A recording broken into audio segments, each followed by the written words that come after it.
छोड़ सतगुरु रामपाल जी परमेश्वर जी की जय हो। परमपिता परमात्मा सारी सृष्टि के रचनहार, कुल मालिक, असंख्य ब्रह्मांडों के स्वामी, जगत गुरु, तीनों लोकों में प्रवेश करके सबका धारण पोषण करने वाले राजाधिराज, आत्माधार, नाथों के नाथ, देवों के देव महादेव, सर्वेश्वर महेश्वर, मृत्युंजय, अजरो अमर, आदि अनादि सनातनी प्रभु, जगत पिता जगदीश्वर, श्री श्री 1008 की उपाधि के वास्तविक अधिकारी, अकाल मूरत शब्द स्वरूपी राम वासुदेव, सर्वगतम ब्रह्म, परम पूज्य, प्रथम पूज्य, परम संत, परम पुरुष, परम धनी, परम दयालु, सत्य कबीर, हक्का कबीर, अल्लाहु कबीर, अल्लाहु अकबर, बाखबर, अल्लाह ताला, जगत के तारणहार, जगत के मुक्तिदाता, जगत के जगन्नाथ, हारे के सहारे, हिंदुओं के राम, मुसलमानों के अल्लाह, सिखों के वाहिगुरु, ईसाइयों के मसीह, दया के सागर दयानिधि, करुणा के सागर करुणानिधि, स्वयंभू परिभू, संकट मोचन, कष्ट हरण, मंगल करण, दुख भंजन, अविगत कबीर, निर्विकार निर्विषम परमात्मा, अलय अलेख सतगुरु, आदि अनादि सतगुरु, असली मर्यादा पुरुषोत्तम, असली राम, असली कृष्ण, असली घनश्याम, असली मुरारी, राजाओं के राजा, महाराजाओं के महाराजा, शहंशाहों के शहंशाह, सम्राटों के सम्राट, भगवानों के भगवान, अल्लाहों के अल्लाह, प्रभुओं के प्रभु, मसीहाओं के मसीह, सच्चे वाहिगुरु, बाबाओं के बाबा, पीरों के पीर, सेठों के सेठ, जगत सेठ, सावड़सा सेठ,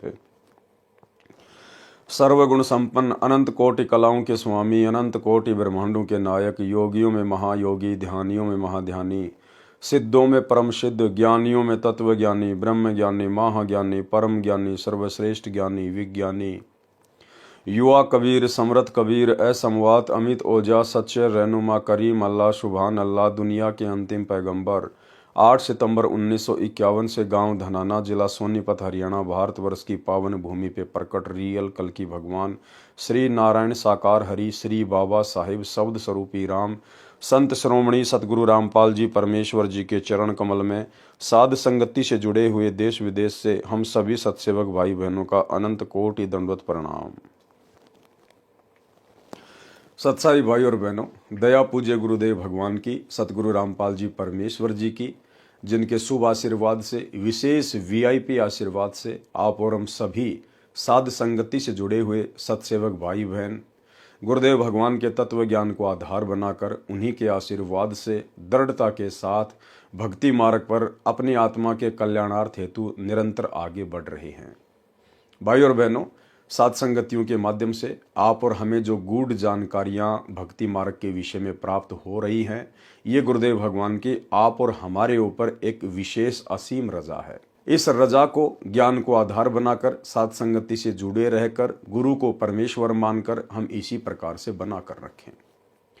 तो भाई और बहनों, कबीर सागर के सरलार्थ के ऊपर वीडियो बनाने की श्रृंखला जारी है। इसी श्रृंखला में आज हमारा ये 37वें नंबर का वीडियो है। प्रत्येक वीडियो में गुरुदेव भगवान के आशीर्वाद से हमें बहुत कुछ सीखने को मिलता है। और भाई और बहनों, आने वाले समय में यही साध संगति की वीडियो जो आज गुरुदेव भगवान की पवित्र पुस्तकों के ऊपर बन रहे हैं, आने वाले समय में सभी टीवी चैनलों पर चला करेंगे। गुरुदेव भगवान के आशीर्वाद से जब ये सभी टीवी चैनल वाले गुरुदेव भगवान के आगे करबद्ध होकर प्रार्थना करेंगे कि हे गुरुदेव, हमें भी आपके कुछ सत्संग दे दीजिए, हे गुरुदेव, हमें भी अपने टीवी चैनलों पर चलाने के लिए कुछ दे दीजिए, उस समय गुरुदेव भगवान यही साध संगति के वीडियो भगत समाज को दृढ़ता प्रदान करवाने के लिए उन टीवी चैनल वालों को दिया करेंगे। गुरुदेव भगवान के प्रवचन तो चलेंगे ही चलेंगे, लेकिन साथ में समस्त शंकाओं के समाधान के लिए और गुरु को परमेश्वर के रूप में जानने और मानने के लिए ये साध संगति के वीडियो भी निरंतर टीवी चैनलों पर चला करेंगे। इसलिए गुरुदेव भगवान समय रहते अपनी गैर हाजिरी में अपने विशेष आशीर्वाद से इन वीडियोज को बनवा रहे हैं, ताकि वर्तमान में परमेश्वर की जो विशेष आत्मा होंगी, जिनको परमेश्वर ने सतलोक लेकर जाना होगा अपने रहते सहते, वे आत्माएं भी इन वीडियो को देखकर दृढ़ता प्रदान करें, गुरु को ही इष्ट मानकर अपनी हर आध्यात्मिक क्रिया करें और गुरुदेव भगवान के सतलोक गमन के पश्चात आने वाली आत्माएं हजारों वर्षों तक दृढ़ता के साथ भक्ति मार्ग पर लगे रहें। इसलिए परमेश्वर वर्तमान में ये विशेष रजा कर रही हैं। तो भाई और बहनों, अब हम आगे बढ़ते हैं। अध्याय भवतारण बोध का सारांश कबीर सागर का सरलार्थ, पेज नंबर 320। अध्याय भवतारण बोध का सारांश। कबीर सागर में 19वां अध्याय भवतारण बोध पेज नंबर 42 पर है। इस अध्याय में कोई भिन्न ज्ञान नहीं है। इसमें जो जानकारी है वह पहले अध्यायों की है। इसमें परमेश्वर कबीर जी ने धर्मदास के माध्यम से साधक समाज को समझाया है कि साधक को चाहिए कि भक्ति सच्चे मन से करे। क्या कह रहे हैं परमेश्वर? आप और हम सबको शिक्षा दे रहे हैं कि पूर्ण सतगुरु की प्राप्ति के बाद साधक को चाहिए कि भक्ति सच्चे मन से करे।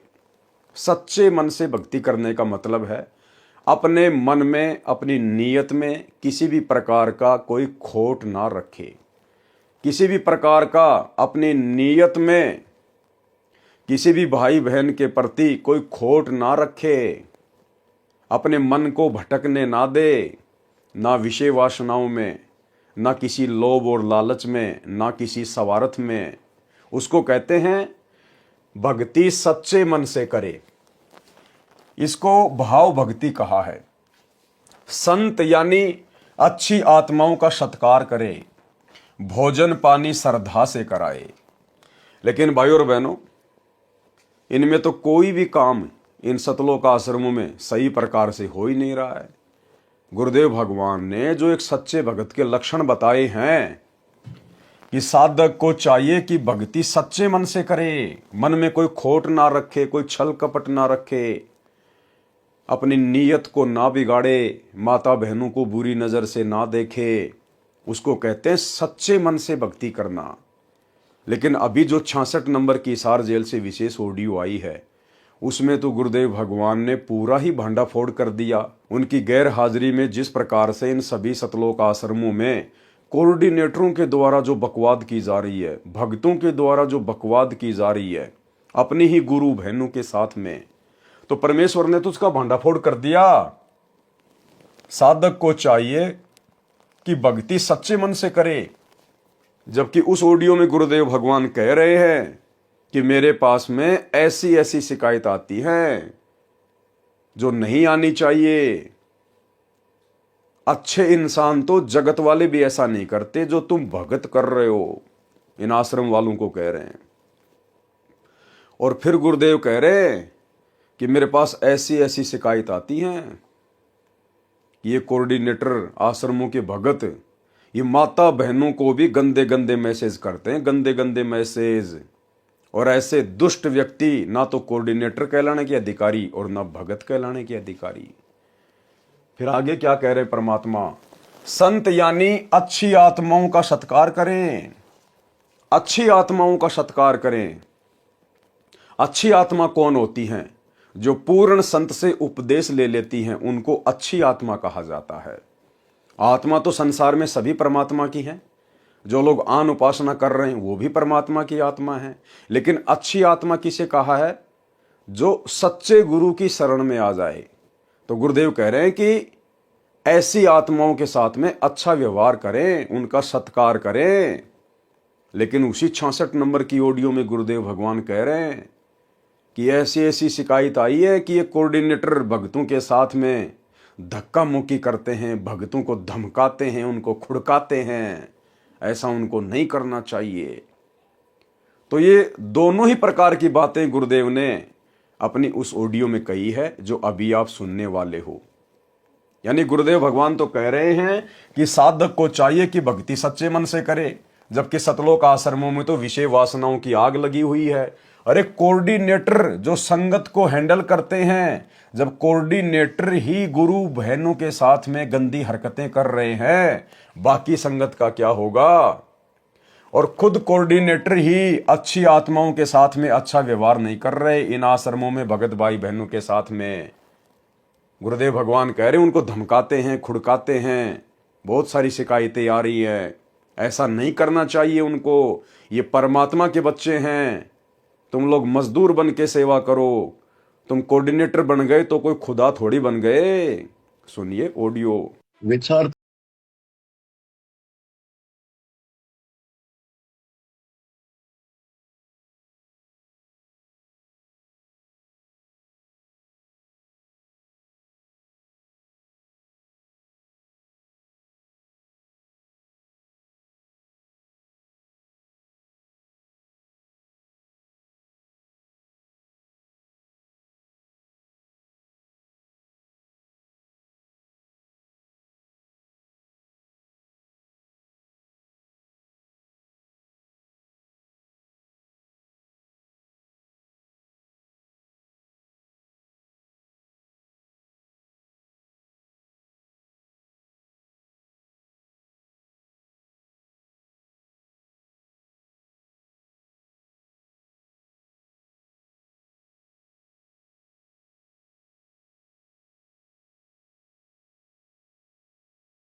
हम भाई बहनों ने इस भक्ति मार्ग पर शिक्षा लेकर चलनी है। शिक्षा, सबसे पहली बात तो हमारे गुरुदेव भगवान अपने कर कमल से लिख रहे हैं, आप और हमें उपदेश दे रहे हैं, शिक्षा दे रहे हैं, नसीहत दे रहे हैं। दूसरी बात, हमने अपने गुरु भाई बहनों से भी शिक्षा लेनी है, जो सतलोक आश्रमों से जुड़े हुए हैं। इन कोऑर्डिनेटरों से शिक्षा लेनी है, आश्रमों में आने वाली संगत से शिक्षा लेनी है कि हमने इन लोगों के जैसा व्यवहार भक्ति मार्ग पर नहीं करना चाहिए। अन्यथा गुरुदेव इनकी इन्हीं हरकतों से दुखी है, परेशान है। इनकी इन्हीं हरकतों से दुखी होकर तो गुरुदेव सार्वजनिक तौर पर सत्संग में ये बातें कह रहे हैं। इसका मतलब इस प्रकार की गंदी हरकतें करने से गुरुदेव भगवान भगत से नाराज होते हैं, रुष्ट होते हैं। और अगर गुरु नाराज हो गया तो फिर हमारे पास में बच क्या जाएगा। तो हम भाई बहनों ने, जो गुरुदेव ने विशेष रजा बख्शी है, हमें साध संगति से जोड़ा है, हम भाई बहनों ने तो अपनी गुरु बहन हो या चाहे जगत की कोई बहन हो, हमने तो सबको परमेश्वर की आत्मा जानकर, गुरुदेव भगवान के बच्चे जानकर और अपनी बहन बेटी जैसा व्यवहार करना है। हमने तो गुरुदेव की वाणी पर चलना है कि पर नारी को देखिए बहन बेटी के भाव, कहे कबीर काम नाश का यही सहज उपाय। जबकि इन सतलोक आश्रमों में तो अपनी खुद की गुरु बहनों के साथ में भी गंदे गंदे व्यवहार। अब ऐसी तो वो गुरु बहनें और ऐसे ही वो कोऑर्डिनेटर और ऐसे ही वो गुरु भाई। तो भाई और बहनों, आप और हमने शिक्षा लेकर चलनी है। और ये कोऑर्डिनेटर और इन आश्रमों से जुड़े हुए भगत ये क्यों इस प्रकार की गंदी हरकतें अपनी गुरु बहनों के साथ करते हैं, आगे आपको दिखाएंगे। साधक को चाहिए कि भक्ति सच्चे मन से करें, इसको भाव भक्ति कहा है। संत यानी अच्छी आत्माओं का सत्कार करें, भोजन पानी श्रद्धा से कराएं। जो योगी हैं यानी हठ योग करते हैं, योग आसन तक ही सीमित हैं, सार शब्द सतगुरु से मिला नहीं है, वे कभी भव से यानी संसार से पार नहीं हो सकते। और साथ में भाई और बहनों, पूर्ण तत्वदर्शी संत की शरण में आने के बाद भक्तों ने ये मेडिटेशन भी नहीं करना है, ये योग भी नहीं करना है। कौन सा योग? जैसे बाबा रामदेव करता है, बाबा रामदेव लोगों को करवाता है बीमारियां ठीक करवाने के लिए। आप और हम भगत भाई बहनों ने सतगुरु रामपाल जी परमेश्वर जी की शरण में आने के बाद हमने ये योग भी नहीं करना है, हमने ये मेडिटेशन भी नहीं करना है। अन्यथा अब ये मनमाने आचरण में आएगा। विचार करने की बात है, जब हमारे गुरुदेव भगवान ने हमारे को कोई भी गेम खेलने से मना कर दिया है, वॉलीबॉल, फुटबॉल, बास्केटबॉल, बैडमिंटन, दौड़ वगैरह करना, जिम वगैरह में जाना, जिम्नास्टिक करना, कबड्डी वगैरह खेलना, गुरुदेव ने हमें किसी भी गेम को खेलने से मना किया है। क्योंकि उसके खेलने से हमारी सांसें बर्बाद होती है, हमारा समय बर्बाद होता है। इसलिए हमने ना तो कोई गेम खेलना है और ना हम भगत भाई बहनों ने भूलकर भी कोई योगा करना है, ना कोई मेडिटेशन करना है, ना योगा की कोई क्लासेस वगैरह ज्वाइन करनी है। मैं सोशल मीडिया पर देख रहा था, इंस्टाग्राम पर, सतलोक आश्रम मैनेजमेंट हरियाणा से जुड़ी हुई एक बहन यानी सतगुरु रामपाल जी की शिष्या, उसकी आईडी है ई चौरसिया। तो मैंने देखा तो मुझे बड़ा झटका सा लगा। और सोशल मीडिया पर सतगुरु रामपाल जी की शिष्या कहलाने वाली उस लड़की की अभद्र फोटोएं देखकर जो योग करती है, लोगों को योग सिखाती है, मेरे को बिल्कुल भी अच्छा नहीं लगा। बड़ी शर्मिंदगी महसूस हुई। और दास ने विचार किया कि इस प्रकार की अभद्र फोटोएं तो जगत वाली बहन बेटियां भी सोशल मीडिया पर नहीं डालती हैं, जो अच्छे घर से ताल्लुक रखती हैं।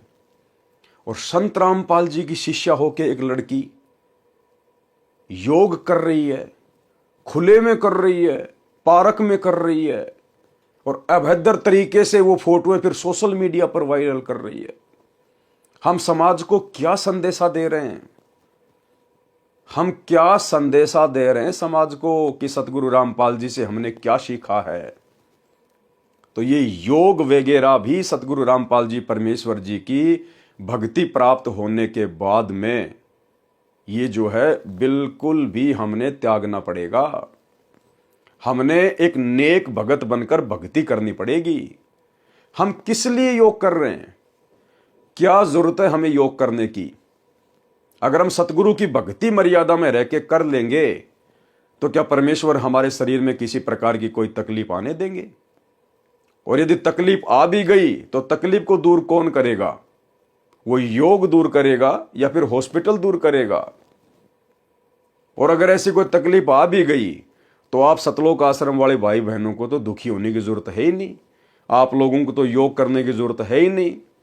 अरे आपके तो आश्रमों में हॉस्पिटल खुल रहे हैं। धनाना आश्रम में 10 एकड़ जमीन में हॉस्पिटल खुल रहा है। अगर आप लोग बीमार हो भी जाओ, कोई समस्या आ भी जाए, तो आप लोगों के तो आश्रम में 10 एकड़ जमीन में बहुत बड़ा हॉस्पिटल खुलने जा रहा है। आप तो वहां जाके एडमिट हो जाओ, आपका तो फ्री में इलाज होगा, क्योंकि आपसे तो कोई पैसा लिया नहीं जाएगा। तो आप लोगों को भला योग करने की जरूरत क्या है? तो भाई और बहनों, हमने शिक्षा लेनी है। दास आपको ये फोटो दिखा रहा है, ये है वो बहन जिसकी फेसबुक आईडी है ई चौरसिया के नाम से इस बहन की फेसबुक आईडी है। और ये गरीबदास जी की फोटो है, पीछे सतगुरु रामपाल जी की फोटो है, ये स्वामी रामदेवानंद जी महाराज जी की फोटो है। और ये बहन सतलोक आश्रमों में जब समागम होते हैं, कबीर प्रकट दिवस, अवतरण दिवस, गरीबदास जी का बोध दिवस, दिव्य धर्म यज्ञ दिवस, उस समय ये बहन पाठ करती है। पाठ, ये पाठ पर बैठती है। ये बहन आपके सामने है, इसकी फोटो, ये पाठ कर रही है, इस पवित्र सदग्रंथ का पाठ कर रही है। और ऐसे पवित्र सदग्रंथ का पाठ करने वाला कितना पाक और पवित्र होना चाहिए। तो आप इस बहन को आश्रम में देखिए किस प्रकार से बैठी हुई है, बहुत ही सभ्य तरीके से। आश्रम में जाते हैं तो हम लोग भगत बन जाते हैं कि हमारे से बढ़कर कोई दास या दासी होगा ही नहीं, हमारे से बढ़कर सभ्य और शालीन कोई होगा ही नहीं। सर पर चुन्नी वगैरह डाल के, बढ़िया ढीले ढीले कपड़े पहन के, नीची नजरें करके हम एक नंबर के भगत बन जाते हैं जब हम आश्रमों में जाते हैं। तो यहां तो ये बहन पाठ कर रही है। और आगे जब मैंने इनकी इंस्टाग्राम आईडी पे देखा, ये देखिए ई चौरसिया,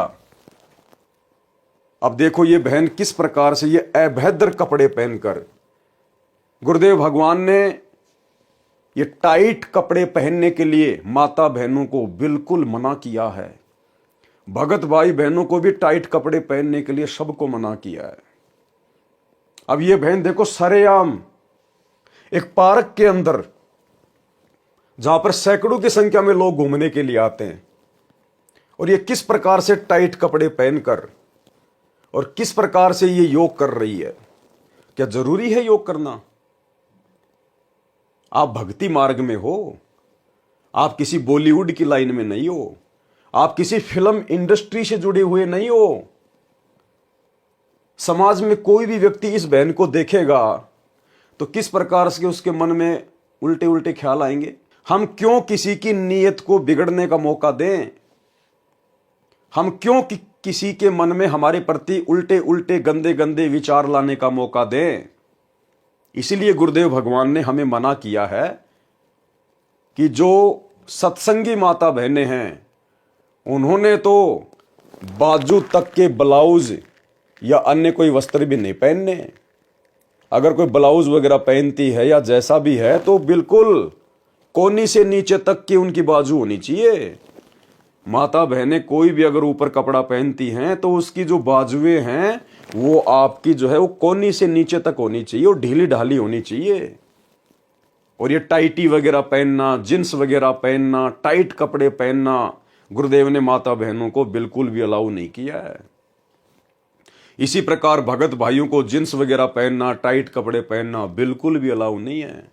और ये बहन देखो किस प्रकार से टाइट कपड़े पहनकर, जैसे बॉलीवुड की जो ये एक्ट्रेस होती हैं, ये फिल्मों में, टीवी सीरियल में जो लड़कियां काम करती हैं, जो अपना अंग प्रदर्शन करती हैं डायरेक्टर को लुभाने के लिए और अधिक काम प्राप्त करने के लिए, फिल्में प्राप्त करने के लिए, और सरेआम सतगुरु रामपाल जी की शिष्या होकर ये बहन एक पार्क में सार्वजनिक तौर पर किस प्रकार से अपना प्रदर्शन कर रही है। इसको तो बहुत अच्छा लग रहा होगा कि मैं एक योग टीचर हूं, मैं लोगों को योगा सिखाती हूं। अरे हमें गुरुदेव ने भक्ति सिखाई है। हमें गुरुदेव ने जो भक्ति सिखाई है हमने उसको मर्यादा में रह के करना है। ये अभद्र हरकतों में आता है, ये गंदी हरकतों में आता है। संत रामपाल जी की शिष्या होने के बावजूद आम सांसारिक माता बहनें जो गुरुदेव के ज्ञान से अपरिचित हैं, वो जो मर्जी करें, हमें उनसे कोई लेना देना नहीं है। लेकिन जब हमारी खुद की माता बहनें इस प्रकार की हरकतें करती हुई नजर आती हैं और फिर सोशल मीडिया पर उन फोटो को वायरल करती है, तो भाई हमारा सर शर्म के मारे नीचे झुक जाता है। तो हम जो साथ संगति से जुड़े हुए भाई बहन है ना, आप और हमने भूलकर भी ये योग वगैरह नहीं करने हैं। हमने अपने गुरुदेव की भक्ति पर विश्वास करना है। परमेश्वर हमें ऐसी कोई बीमारी लगने नहीं देंगे, हमें ऐसी कोई तकलीफ परमात्मा आने नहीं देगा यदि मर्यादा में रह के भक्ति करेंगे। तो ये देखिए किस प्रकार की बेहुदी और घटिया हरकतें संत रामपाल जी की शिष्या होने के बाद क्या ज्ञान समझा इन्होंने। ये देखिए ई चौरसिया, ये इनकी दूसरी फोटो है। अब देखो भाई और बहनों, अब इस बहन के आगे पीछे से सैकड़ों लोग पार्क में घूमते हैं, आते हैं, कोई देख रहा है, कोई क्या बोल रहा होगा, कोई क्या कर रहा होगा। ये सार्वजनिक तौर पर इस प्रकार की हरकतें करना क्या जरूरी है? क्या शोभा देता है? अरे अगर योग भी आपको करना है, यदि आपको अपने गुरुदेव की आज्ञा का पालन नहीं करना है, आपने यदि भक्ति मर्यादा में रह के नहीं करनी है, आपको यदि विश्वास नहीं है भक्ति पर, तो अपने घर पर एक बंद कमरे में कर लीजिए जो भी आपने करना है। ये संत रामपाल जी के भगत बनकर फिर इस प्रकार की बेहुदा हरकतें, बेहुदा इस प्रकार की एक्टिंग, ये सार्वजनिक तौर पर गार्डन में जाकर, पार्कों में जाकर क्यों करते हो आप लोग? क्यों अपने गुरुदेव भगवान को शर्मिंदा करते हो? तो ये माता बहनों को शोभा नहीं देता है, बिल्कुल शोभा नहीं देता माता बहनों को। ये आने वाले समय में आप और हम सब ने एक शिक्षा लेनी है। आने वाले समय में भगत भाई बहनों ने शिक्षा लेनी है। हमने इस प्रकार की बेहुदा हरकतें बिल्कुल भी नहीं करनी है। ये योगा फोगा वगैरह हमने कुछ नहीं करने हैं। ये एक फोटो और है इस बहन की। बताओ, आप लोगों को दिखाते हुए भी मुझे शर्म आ रही है। आप लोगों को दिखाते हुए भी मुझे शर्म आ रही है किस प्रकार से अपने पैरों को कर रखा है। टाइट कपड़ा पहन के, टाइटी पहन के किस प्रकार से अपने दोनों पैरों को फैला रखा है और फिर सोशल मीडिया पर डाली जा रही है। अब लोग इन फोटो को देखेंगे तो वो लोग किस भाव से देखेंगे? उनके मन में गंदे विचार आएंगे या फिर अच्छे विचार उत्पन्न होंगे? अब बताओ, फिर उन कोऑर्डिनेटरों का क्या दोष? सतलोक आश्रमों के कोऑर्डिनेटरों का क्या दोष? उन भक्तों का क्या दोष जिनके विषय में गुरुदेव कह रहे हैं कि अपनी गुरु बहनों को गंदे गंदे मैसेज भेजते हैं? जब हमारी गुरु बहनें इस प्रकार की गंदी गंदी हरकतें करेंगी, इस प्रकार के ये गंदे गंदे पोज अपने मोबाइल से फोटो खींच के सोशल मीडिया पे डालेंगी, तो भगत भाई क्या करेंगे फिर? ये कामदेव तो इन आश्रमों में बैठा ही है, फिर और क्या करेगा बताइए? इसलिए गुरुदेव भगवान ने दुखी होकर सार्वजनिक तौर पर हिसार जेल से आने वाली ऑडियो नंबर 66 में इन सब बातों का जिक्र करना पड़ा कि अभी तो तुम भक्ति के निकट भी नहीं हो, अभी तो भक्ति के निकट भी नहीं हो। और अच्छे इंसान तो जगत वाले भी ऐसा नहीं करते जैसा तुम भगत कर रहे हो। एक अच्छे घराने की, इज्जतदार घराने की माता बहनें भी आपको इस प्रकार से ऐसे पोज में अपनी फोटोएं सार्वजनिक तौर पर सोशल मीडिया पर डालती हुई नजर नहीं आएंगी जो सतगुरु रामपाल जी की शिष्याएं कर रही हैं। क्या हासिल करना चाहती हैं ये माता बहनें? पब्लिसिटी की भूख है क्या? बॉलीवुड की कोई हीरोइन बनना है क्या? भाई और बहनों, साध संगति से जो माता बहनें जुड़ी हुई हैं, उन माता बहनों को यदि कोई 100 करोड़ रुपए का भी ऑफर करे ना, 100 करोड़ रुपए का ऑफर, कि आपको 100 करोड़ रुपए दिए जाएंगे या आपको भारत देश का प्रधानमंत्री बना दिया जाएगा, आपको इंद्र का राज्य दे दिया जाएगा, आपको 21 ब्रह्मांड का स्वामी बना दिया जाएगा, आप साथ संगति से जुड़ी हुई माता बहनें हमें एक पोज ऐसा दे दो, एक। वो माता बहनें क्या करेंगे पता है? थू, उसी समय 5 बार थूकेंगी और बोलेंगे भैया पानी पीना तो पी लीजिए, भंडारा करना तो कर लीजिए, अन्यथा यहां से चलते बनिए। आपने गंदी जुबान से ऐसी बातें हमारे घर में दोबारा ना बोलिए। हमारा घर आश्रम है, हमारे आश्रम में इस प्रकार की बातें भी शोभा नहीं देती हैं। ये गंदे कर्म करना तो बहुत दूर की बात है। तो भाई और बहनों, ये विचारणीय विषय है, विचारणीय विषय। इसलिए सतगुरु रामपाल जी भगवान हिसार जेल से आने वाली ऑडियो में दुखी मन से, दुखी आवाज में, रोते हुए सत्संग कर रहे हैं कि मैं रोवत हूं सृष्टि को, ये सृष्टि रोवे मोहे, और गरीब दास इस वियोग को समझ न सकता कोई। कि सतगुरु हमें क्या बनाने आए हैं, हमें क्या अनमोल वस्तु प्राप्त हो गई है, सतगुरु ने हमें क्या कीमती वस्तु दे दी है, हमारा टारगेट क्या होना चाहिए, ये पब्लिसिटी प्राप्त करना या फिर योग टीचर बनकर दुनिया भर के अवार्ड जीतने हैं, या फिर ये फिगर वगैरह मेंटेन रखना है, अपने शरीर को मेंटेन रखना। कितने दिन मेंटेन रखोगे इस हार्ड मास के ढांचे को, कितने दिन मेंटेन रखोगे? वो बॉलीवुड की वो पुरानी पुरानी हीरोइन जो अपने जमाने में, अपने टाइम में अपने फिगर को मेंटेन रखा करती थी, आज उनके फिगर को देखते ही उल्टी आती है, उल्टी। तो भाई और बहनों, चाहे सतगुरु रामपाल जी की कोई शिष्या हो, चाहे कोई शिष्य हो, अगर हम लोग भगत बनने के लिए निकले हैं तो भाई भगत बन के दिखाओ अपने गुरुदेव को, भगत।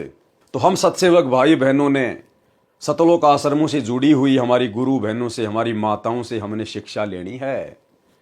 हमने ये भद्दी हरकतें नहीं करनी है सार्वजनिक तौर पर या अपने घर पर, कैसे भी हमने तो सोचना भी नहीं है। हमारे गुरुदेव भगवान अंतर्यामी है। बकवाद चाहे आप अपने घर में बैठकर कर लो या चाहे किसी गार्डन में बैठ के कर लो, गुरुदेव भगवान अंतर्यामी है, उनसे कुछ भी नहीं छुपा हुआ है।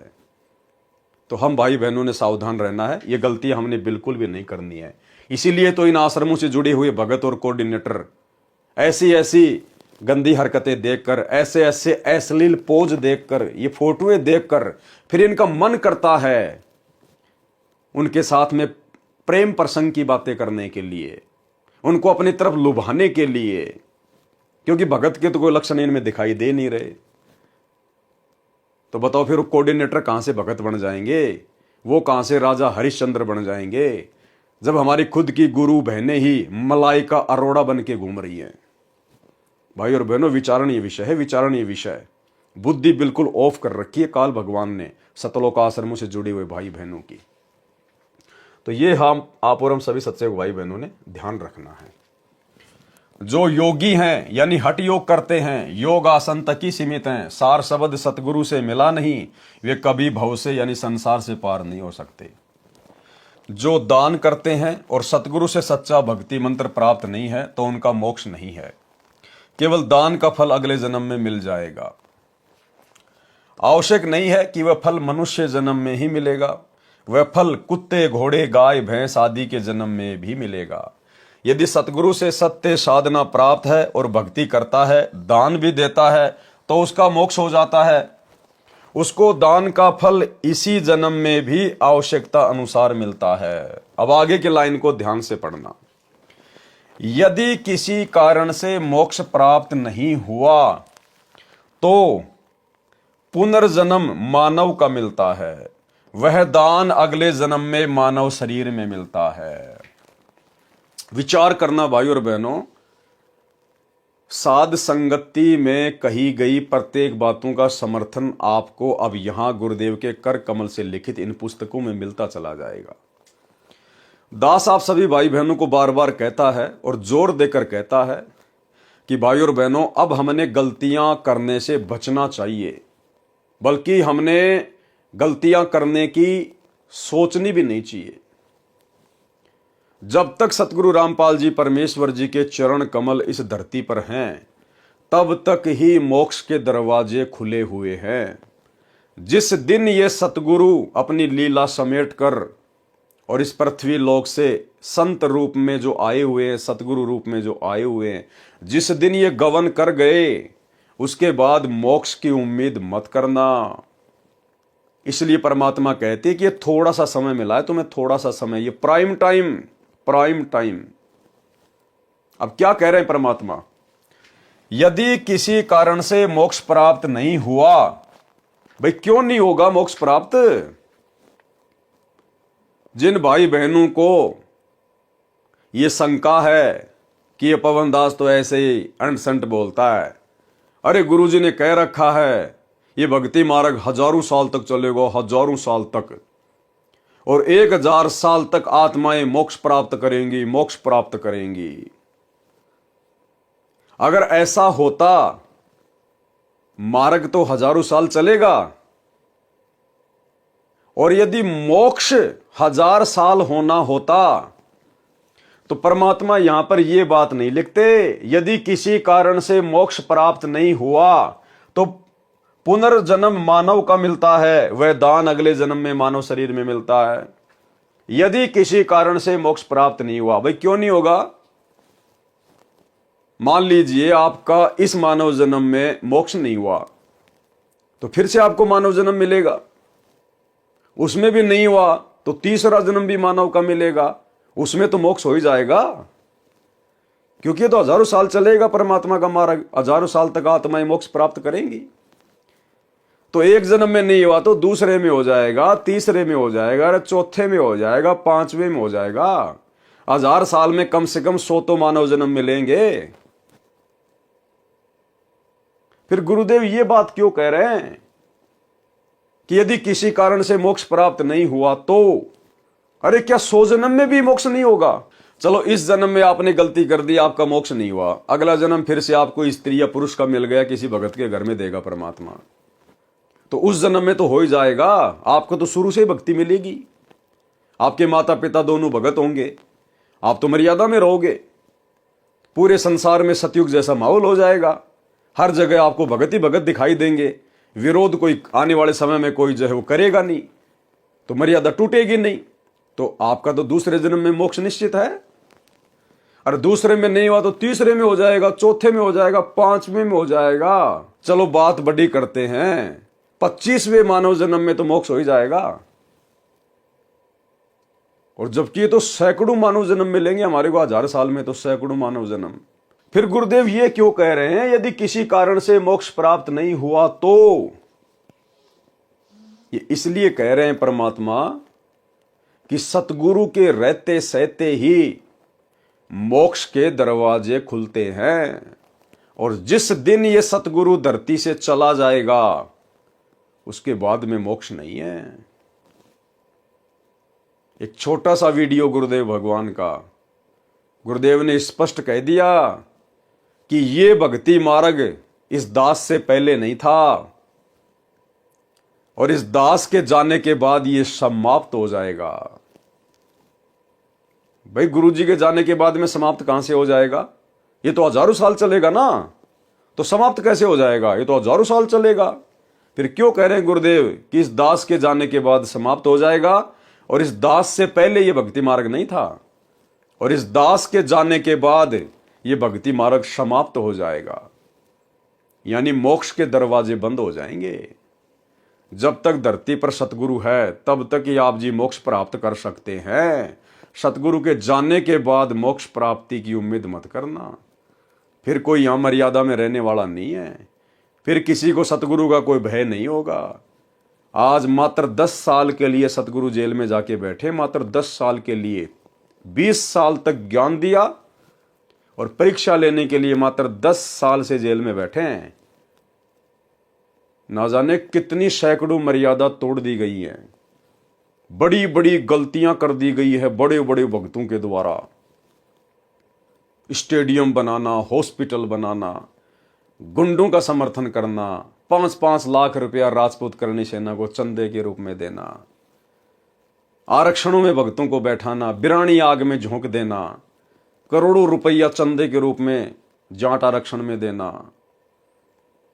लोगों के लिए बसें चलाना, एम्बुलेंस चलाना, भक्तों से रोड़े ठीक करवाना, आश्रमों में देह दान करवाना, रक्त दान करवाना, दोगली राजनीति करना, कभी कांग्रेस की गोद में बैठना, कभी बीजेपी की गोद में बैठना, हिंदू मुसलमानों के बीच में नफरत पैदा करने के लिए बजरंग दल वालों की गोद में जाके बैठ जाना बांग्लादेश के मुसलमानों के खिलाफ है। दुनिया भर के कुकर्म, दुनिया भर के उल्टे काम सतगुरु के धरती पर रहते सहते, तो सतगुरु के सतलोक जाने के बाद क्या होगा? किसी को कोई डर ही नहीं होगा, किसी को कोई भय नहीं होगा। इसलिए तो गुरुदेव कहते हैं यदि मेरे रहते सहते पार नहीं हुए तो आगे कैसे पार हो जाओगे? ये शब्द है सतगुरु के, शब्द सैन सतगुरु की पहचान है पावे अटल सुहाग रे। कि यदि मेरे रहते सहते पार नहीं हुए तो आगे कौन से पार हो जाओगे? फिर तो तुम्हारे ऊपर कोई अंकुश ही नहीं रहेगा, तुम्हारे को कोई डर ही नहीं रहेगा। सुनिए सत्संग। मात पिता मिल जावेंगे, मात पिता मिल जावेंगे, 1,84 माही। ये सतगुरु सेवा और ये भक्ति भाई फेर मिलन की नाही।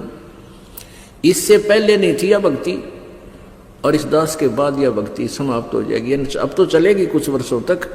इससे पहले नहीं थी यह भक्ति और इस दास के बाद यह भक्ति समाप्त हो जाएगी। अब तो चलेगी कुछ वर्षों तक। इससे पहले नहीं थी यह भक्ति और इस दास के बाद यह भक्ति समाप्त हो जाएगी। अब तो चलेगी कुछ वर्षों तक। फिर कलयुग तो बहुत लंबा चौड़ा विशेष है, उसमें यह नहीं रहेगी लास्ट में।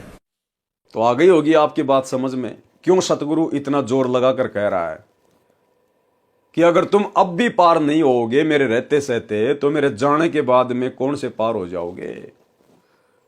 इसलिए गुरुदेव भगवान ने कहा है कि ये भक्ति, ये मोक्ष वाली भक्ति ना तो आज से पहले थी और मेरे जाने के बाद ये समाप्त हो जाएगी। जिस दिन गुरु जी के पावन चरण कमल धरती से उठ गए संत रूप में, उसके बाद मोक्ष की उम्मीद मत करना। इसलिए अगर सिर धड़ की बाजी लगानी है, अपना तन मन धन अपने गुरु जी के चरणों में समर्पित करना है तो उनके रहते सहते कर दीजिए, ये मौका फिर नहीं मिलेगा। सुनिए गुरुदेव का सत्संग। चलो मान ले ईब आपने सुख भी हो गया, रह भी गए और कंटिन्यूस 5-6 जन्म आपके मनुष्य के भी हो जाएंगे इस कमाई थे वर्तमान के भक्ति से। और आगे सरदार, क्योंकि आगे घटेगी जब दास यहाँ मौजूद है, अभी गलती करोगे तो आगे कौन से पार हो जाओगे तुम। और आगे सरदार, क्योंकि आगे घटेगी जब दास यहाँ मौजूद है, अभी गलती करोगे तो आगे कौन से पार हो जाओगे तुम। और आगे सरदार, क्योंकि आगे घटेगी जब दास यहाँ मौजूद है, अभी गलती करोगे तो आगे कौन से पार हो जाओगे तुम। अब तो हर तरह से मर्यादा आपको समझाता हूं, ये बताता हूं ये गलती मत करो, तुम्हें फाउल पॉइंट बताता हूं कि ये गलत, ये पॉइंट फाउल है, तेरा नाम खंड हो गया। तो अब भी जर रह जाओगे तो फिर आगे कैसे पार होगे तुम। तो अब भी जर रह जाओगे तो फिर आगे कैसे पार होगे तुम। तो अब भी जर रह जाओगे तो फिर आगे कैसे पार होगे तुम। जब ये दास चला जाएगा सतलोक, फिर तुम पर अंकुश नहीं रहेगा, ज्ञान तो रहेगा लेकिन कुछ ऐसी मर्यादा बन जाएंगी जो पुण्यात्मा बचपन से भक्ति अपने बच्चों को रंग में रंग देंगे, वो आने वाले समय में इतना जल्दी नहीं बिगड़ेंगे। और जो वर्तमान में बिगड़ जाएगा तो आगे गलती हुई पड़ी है स्थित है। तो इसलिए इस समय को ज्यादा नहीं बढ़ाना अपने। और जो वर्तमान में बिगड़ जाएगा तो आगे गलती हुई पड़ी है स्थित है। तो इसलिए इस समय को ज्यादा नहीं बढ़ाना अपने। और जो वर्तमान में बिगड़ जाएगा तो आगे गलती हुई पड़ी है स्थित है। तो इसलिए इस समय को ज्यादा नहीं बढ़ाना अपने। तो भाई और बहनों समझ में आ रहा होगा आपके। इसलिए यहां परमात्मा कह रहे हैं कि ये ना सोचना कि हजारों साल ये मार्ग चलेगा तो हजारों साल तक तुम पार भी होते जाओगे। हजारों साल केवल गुरु जी का भक्ति मार्ग चलेगा, हजारों साल मोक्ष प्राप्त नहीं होगा। और इसी लाइन को गुरुदेव ने अपने सत्संग में भी कह दिया स्पष्ट तौर पर, यदि किसी कारण से मोक्ष प्राप्त नहीं हुआ तो क्या होगा, पुनर्जन्म मानव का मिलता है, यानी मनुष्य जन्म मिलते रहेंगे। और वो जो दान जो तुम आज कर रहे हो ना, ज्योति पाठ वगैरह, ये फिर तुम्हें उन मनुष्य शरीरों में मिलता रहेगा।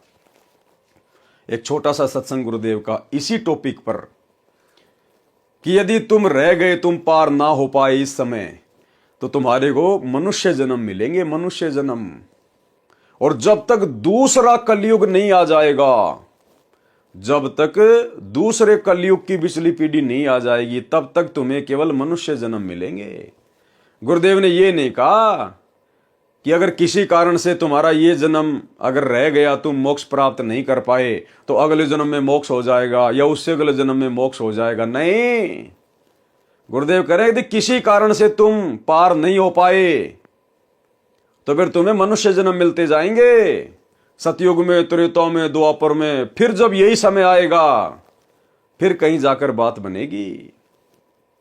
तो ये सत्संग सुन लीजिए और ध्यान से विचार कर लीजिएगा। यदि मोक्ष प्राप्त करना है तो अपने इसी जीवन को, इसी मनुष्य जन्म को गुरुदेव के चरणों में हर प्रकार से समर्पित कर दीजिएगा। सुनिए सत्संग। और बाकी रही बात जो पुण्य की, किसी के पास कार है, कोठी है, पैसा है, उसने पिछले जन्म में धर्म घना किया हुआ है, दान किया हुआ है, और जिसको ये भक्ति प्राप्त हुई है और उसके पास धन नहीं है, गरीब व्यक्ति है, निर्धन है, उसने पिछले जन्म में दान नहीं किया। केवल दान का डिफरेंस है, ये कोई बड़ी बात नहीं बताई परमात्मा ने। लेकिन अब अपने सारे ज्ञान न समझ कर प्रॉपरली दान भी करें और नाम भी श्रवण करें। इस बात ने याद रखे कि पार होने तो उद्देश्य है अपना, सतलोक चलने का उद्देश्य तो है ही है। किसी कारण से पैर फिसल भी जावे और ना जाने पाओगे तो कम से कम नेक्स्ट जन्म हो भी गया आपके, जब तक ये फिर सतयुग कलयुग आएगा तब तक कम से कम रोटी की समस्या तो हल हो ही पाओगे आप। इस दृष्टिकोण से भी आपने दान करना चाहिए। किसी कारण से पैर फिसल भी जावे और ना जाने पाओगे तो कम से कम नेक्स्ट जन्म हो भी गया आपके, जब तक ये फिर सतयुग कलयुग आएगा तब तक कम से कम रोटी की समस्या तो हल हो ही पाओगे आप। इस दृष्टिकोण से भी आपने दान करना चाहिए। तो भाई और बहनों, सत्संग सुन के समझ में आ गया होगा आपके कि मोक्ष नहीं मिलेगा। अगर गुरुदेव के रहते सहते पार नहीं हुए तो अगले जन्मों में फिर मोक्ष नहीं मिलेगा, फिर मनुष्य जन्म मिलेंगे और ये दान धर्म तुम्हें मिलता रहेगा। ये मोक्ष का नंबर तो फिर दोबारा से कलयुग की पिछली पीढ़ी में आएगा।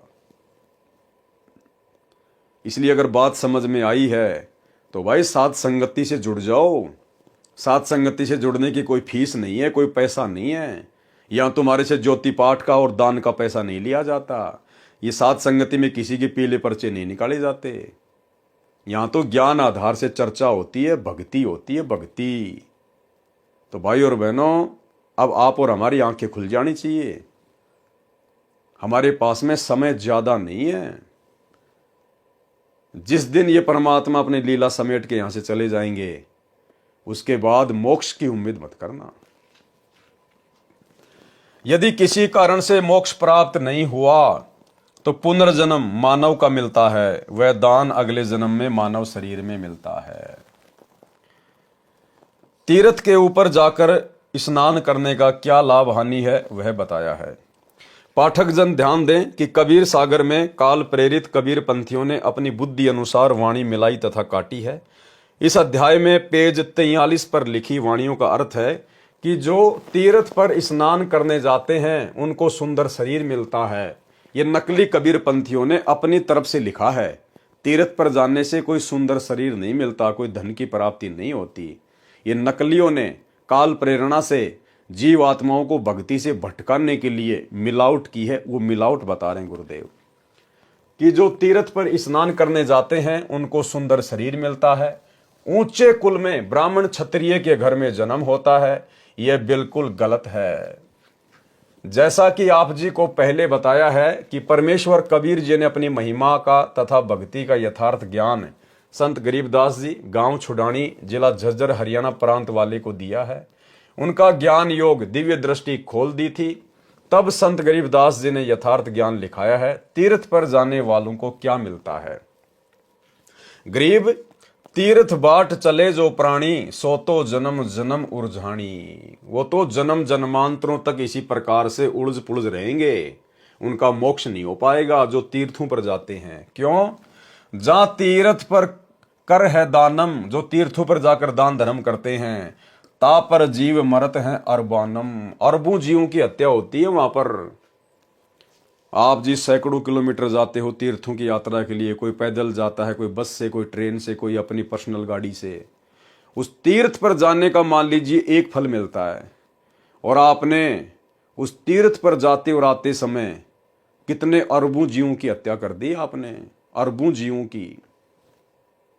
और तीर्थ में नहाते समय कितने सूक्ष्म जीव आपने मार दिए वहां पर। तो कहते हैं वो तो जन्म जन्मांतरों तक उलझा रहेगा काल की भूल भुलैया में। गोते गोते पड़ी है भारम, गंगा जमुना गए केदारम।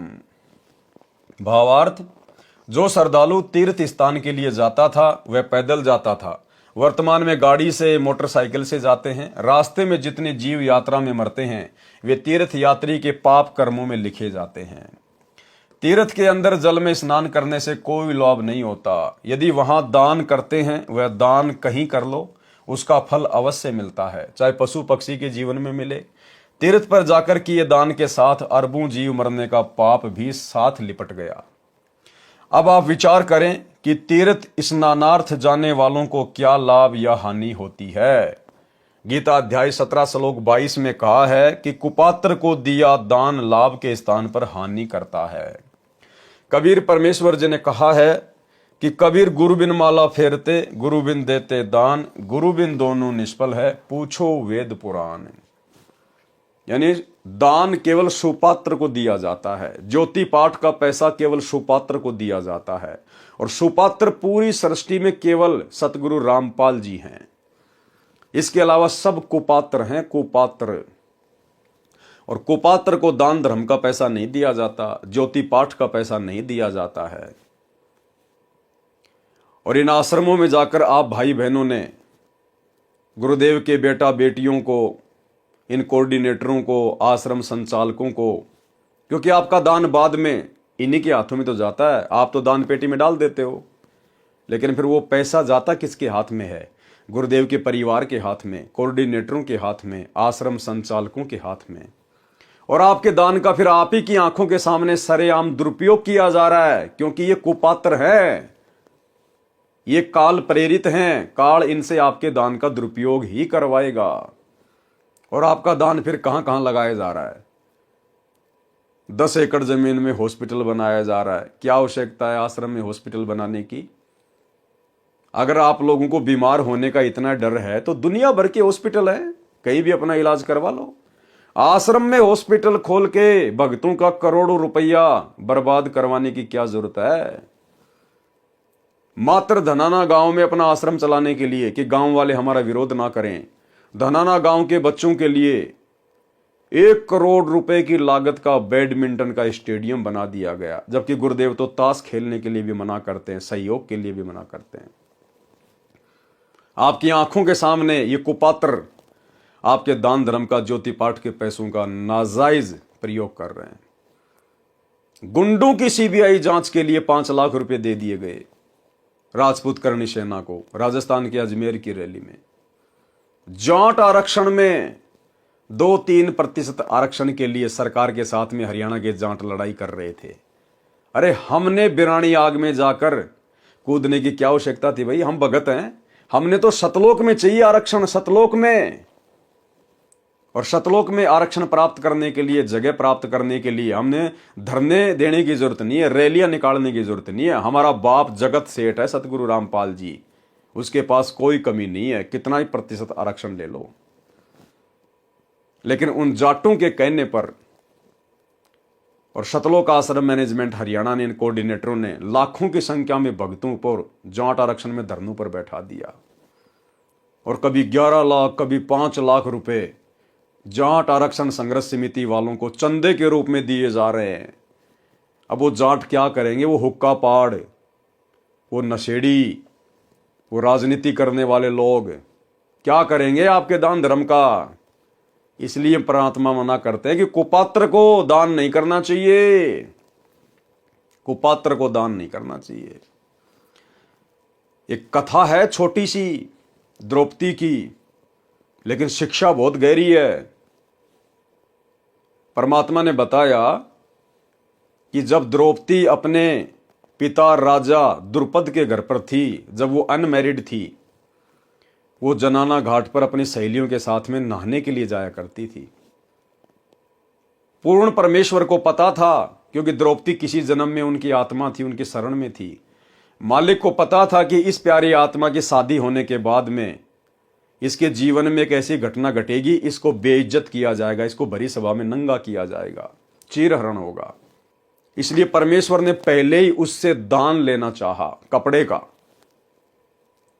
और जब द्रौपदी अपनी सहेलियों के साथ में नहाने गई तो द्रौपदी ने देखा कि एक अंधा महात्मा और उस पानी में नहा रहा है, नदी में। द्रौपदी जब नहाकर वापस आई तब भी देखा कि महात्मा तो अभी भी वहीं खड़ा है और हाथ मार रहा है, यूं हाथ। कौन था वो महात्मा? कबीर परमेश्वर सतगुरु रामपाल जी। यही परमात्मा अपनी आत्माओं के लिए 100 छल छिद्र करते हैं। 100 छल छिद्र मैं करूं अपने जन के काज। द्रौपदी ने ध्यान से देखा तो पता चला कि महात्मा जी तो नंगा है। नहाते समय इसका जो वस्त्र है वो पानी में बह गया और ये तो शर्म के मारे बाहर नहीं आ रहा। और भाई अगर ये नदी में गहरा चला गया तो डूब भी सकता है। तो द्रौपदी ने क्या किया? अपनी खुद की साड़ी फाड़ी, छोटे छोटे टुकड़े किए ताकि महात्मा जी के हाथ में ये साड़ी का टुकड़ा लग जाए, अपने शरीर पर बांधकर पानी से बाहर आ जाए। गुरुदेव भगवान ने बताया कि द्रौपदी ने 7-8 टुकड़े अपनी साड़ी से फाड़ फाड़ के और महात्मा को देना चाहा, उस पानी में छोड़ा, लेकिन महात्मा जी के हाथ वो टुकड़े नहीं लगे। वो 7-8 टुकड़े द्रौपदी की साड़ी के अंधे महात्मा के रूप में जो कबीर परमात्मा लीला कर रहे थे उनके हाथ में नहीं लगे। भाई वो तो परमात्मा था, वो तो एक ही टुकड़े को अपने हाथ में पकड़ सकता था, लेकिन जानबूझ के परमात्मा ने आज हम पिछली पीढ़ी वाले भक्तों को दान की महत्वता को समझाने के लिए वो लीला की। 7-8 टुकड़े पानी में बह गए, महात्मा जी के हाथ नहीं लगे। अंत में द्रौपदी ने फिर अपनी साड़ी का एक टुकड़ा पाड़ा और एक लंबी सी एक लकड़ी के सहारे महात्मा जी के हाथ के पास कर दिया। महात्मा जी हाथ मार ही रहे थे, तुरंत कपड़ा पकड़ लिया और अपने गुप्तांग के ऊपर बांधकर और बाहर आ गए और कहा, बेटी जिस प्रकार आज तूने मेरी इज्जत रखी है, ऐसे ही भगवान एक दिन तेरी भी इज्जत रखे। फिर गुरुदेव ने क्या कहा उस सत्संग में, जो मुख्य बात है, मुख्य पॉइंट है कि पुण्यात्माओं, द्रौपदी ने 7-8 टुकड़े अपनी साड़ी के तोड़ तोड़ के फाड़ फाड़ के महाराज जी को दिए, लेकिन महाराज जी को जो एक टुकड़ा उनके हाथ लगा, जो एक टुकड़ा साड़ी का महात्मा के हाथ लगा, उस एक टुकड़े के प्रतिफल में और आगे चलकर परमात्मा ने द्रौपदी का चीर बढ़ाया था। केवल एक टुकड़े के प्रतिफल में, वो एक टुकड़ा ही महात्मा जी के हाथ लगा था और उसी दान के प्रतिफल में फिर द्रौपदी का चीर बढ़ाया था, ना कि वो 7-8 टुकड़े जो महात्मा जी के पास से बह गए लेकिन हाथ नहीं आए, उनके प्रतिफल में नहीं। अरे द्रौपदी ने तो 7-8 टुकड़े भी अपनी साड़ी से फाड़ के फेंके थे, वो भी तो दान ही किया था द्रौपदी ने। लेकिन गुरुदेव कह रहे हैं कि वो जो 7-8 टुकड़े जो उस महात्मा के हाथ नहीं लगे, उनका कोई फल नहीं मिला, उस एक टुकड़े के प्रतिफल में उसकी साड़ी बढ़ाई।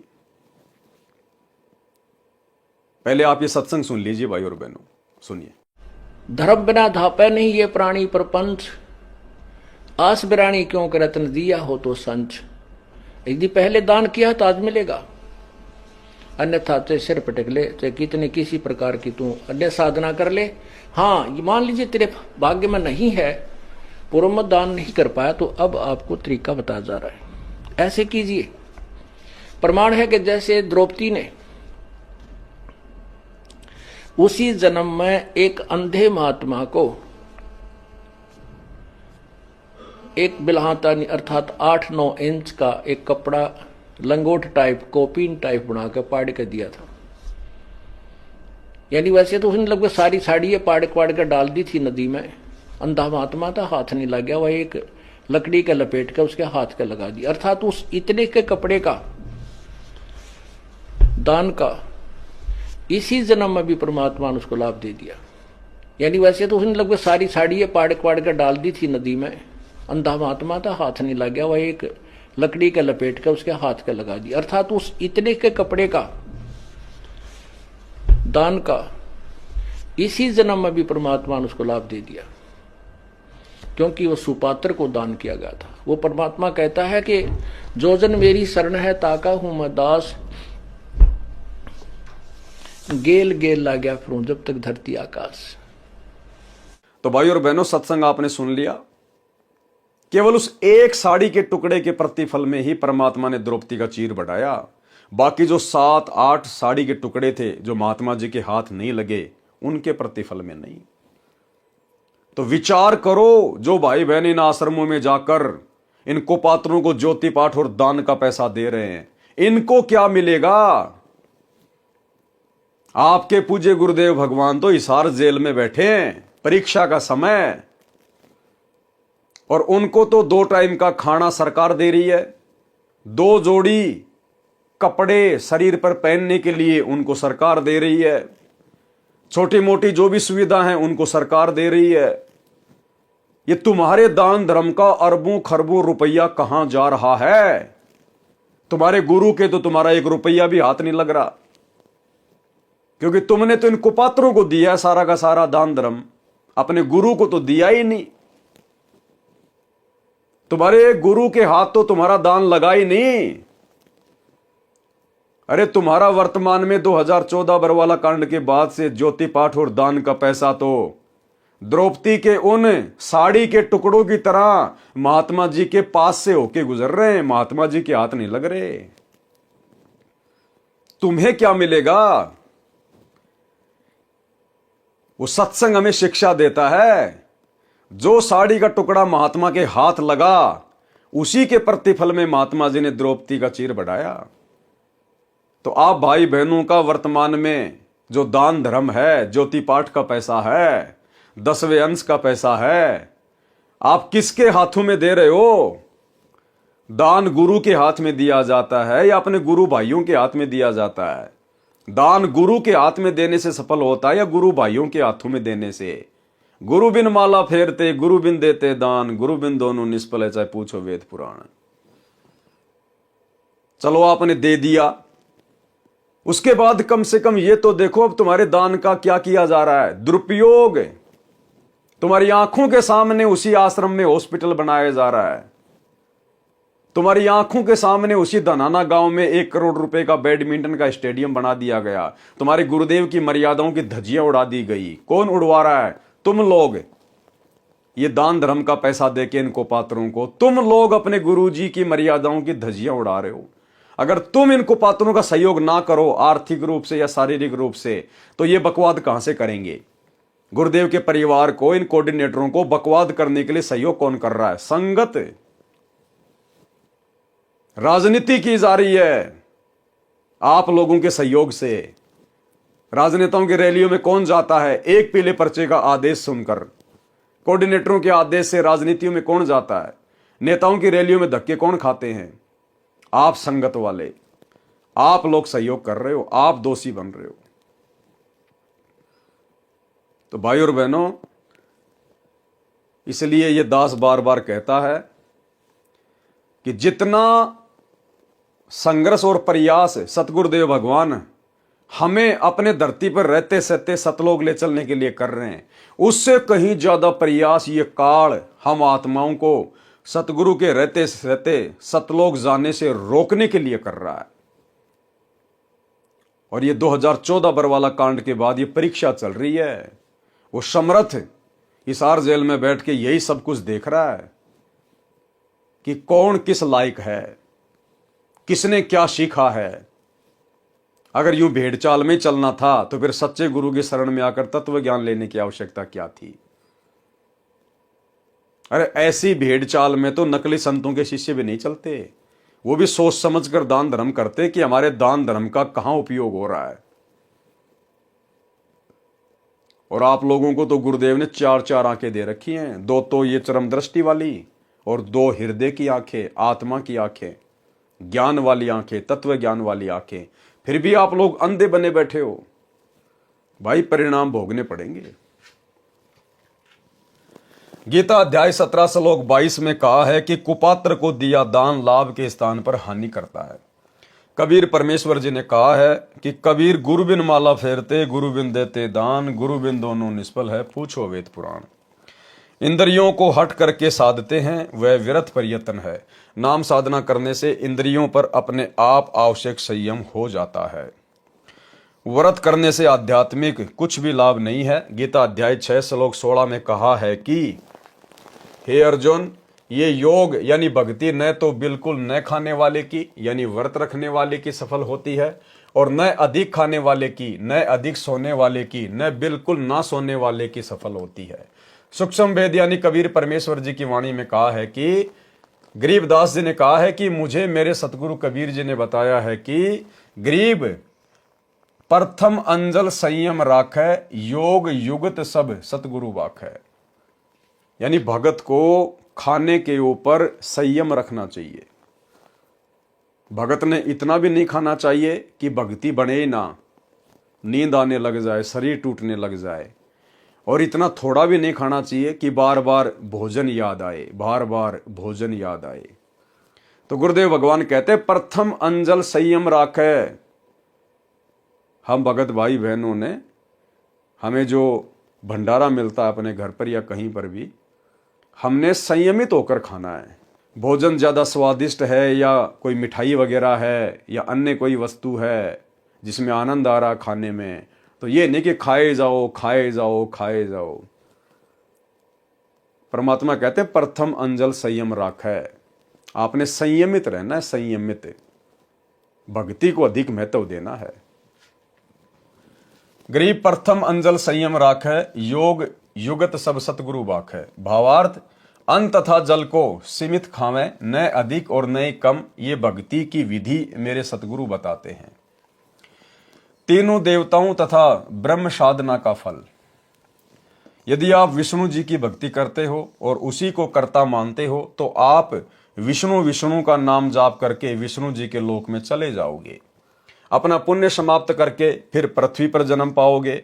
एक दिन विष्णु जी की भी मृत्यु होगी। इसलिए श्री विष्णु जी की भक्ति से गीता अध्याय 18 श्लोक 62 तथा अध्याय 15 श्लोक 4 वाली मुक्ति व सनातन स्थान प्राप्त नहीं हो सकता।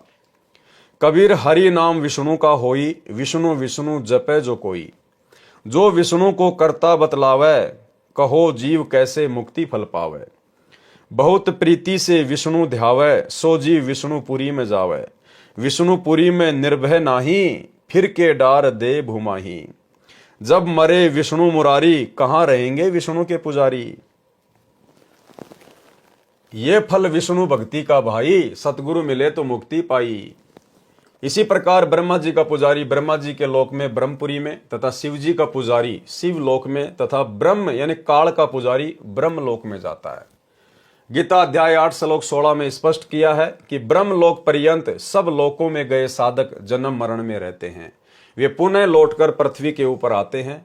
इनसे भी गीता अध्याय 15 श्लोक 4 तथा अध्याय 18 श्लोक 62 वाली मुक्ति नहीं मिली, जहां जाने के पश्चात साधक फिर लौटकर संसार में नहीं आते।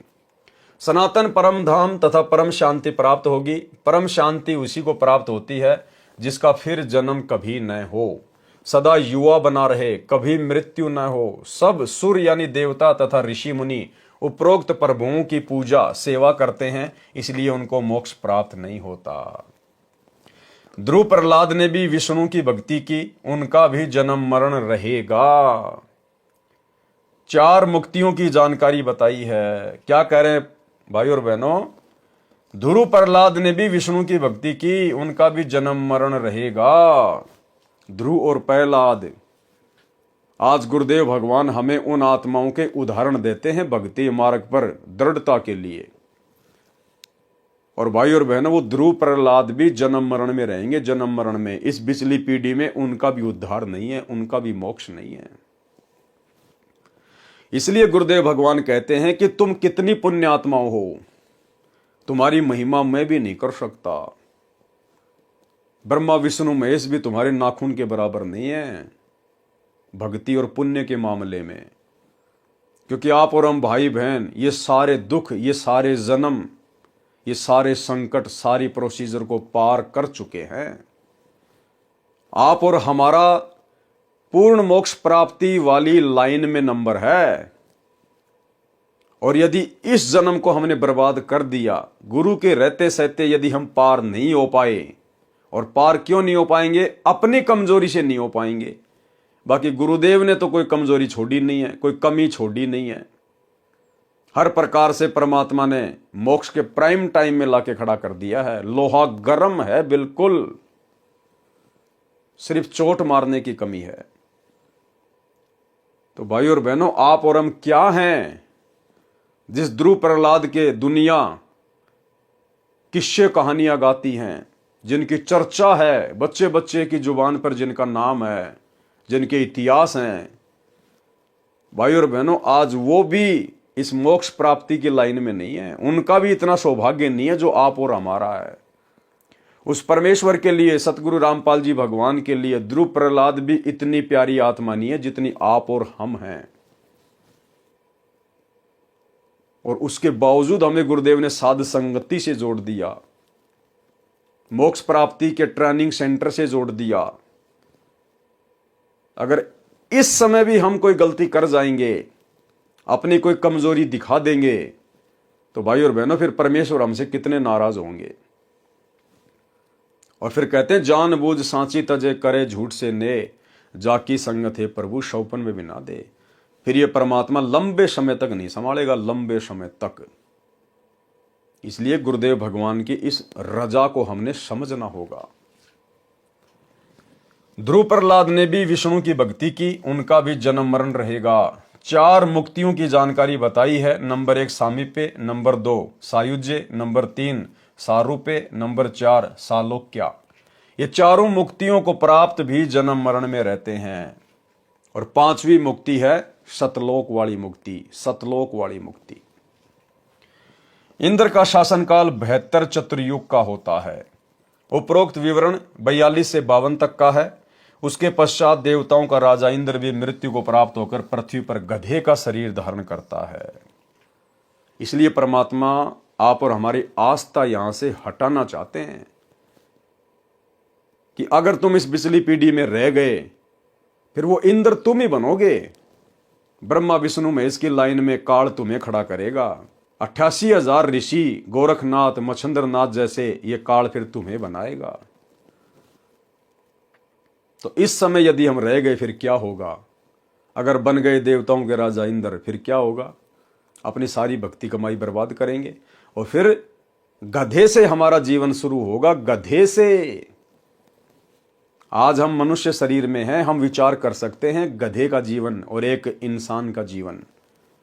आज हमें परमेश्वर ने ये बुद्धि प्रदान की हुई है। हम लोग विचार कर सकते हैं, चिंतन मनन कर सकते हैं, किसी निष्कर्ष पर पहुंच सकते हैं। अन्य योनियों में फिर ये चिंतन मनन करने की हमें फिर ये सुविधा प्राप्त नहीं होगी।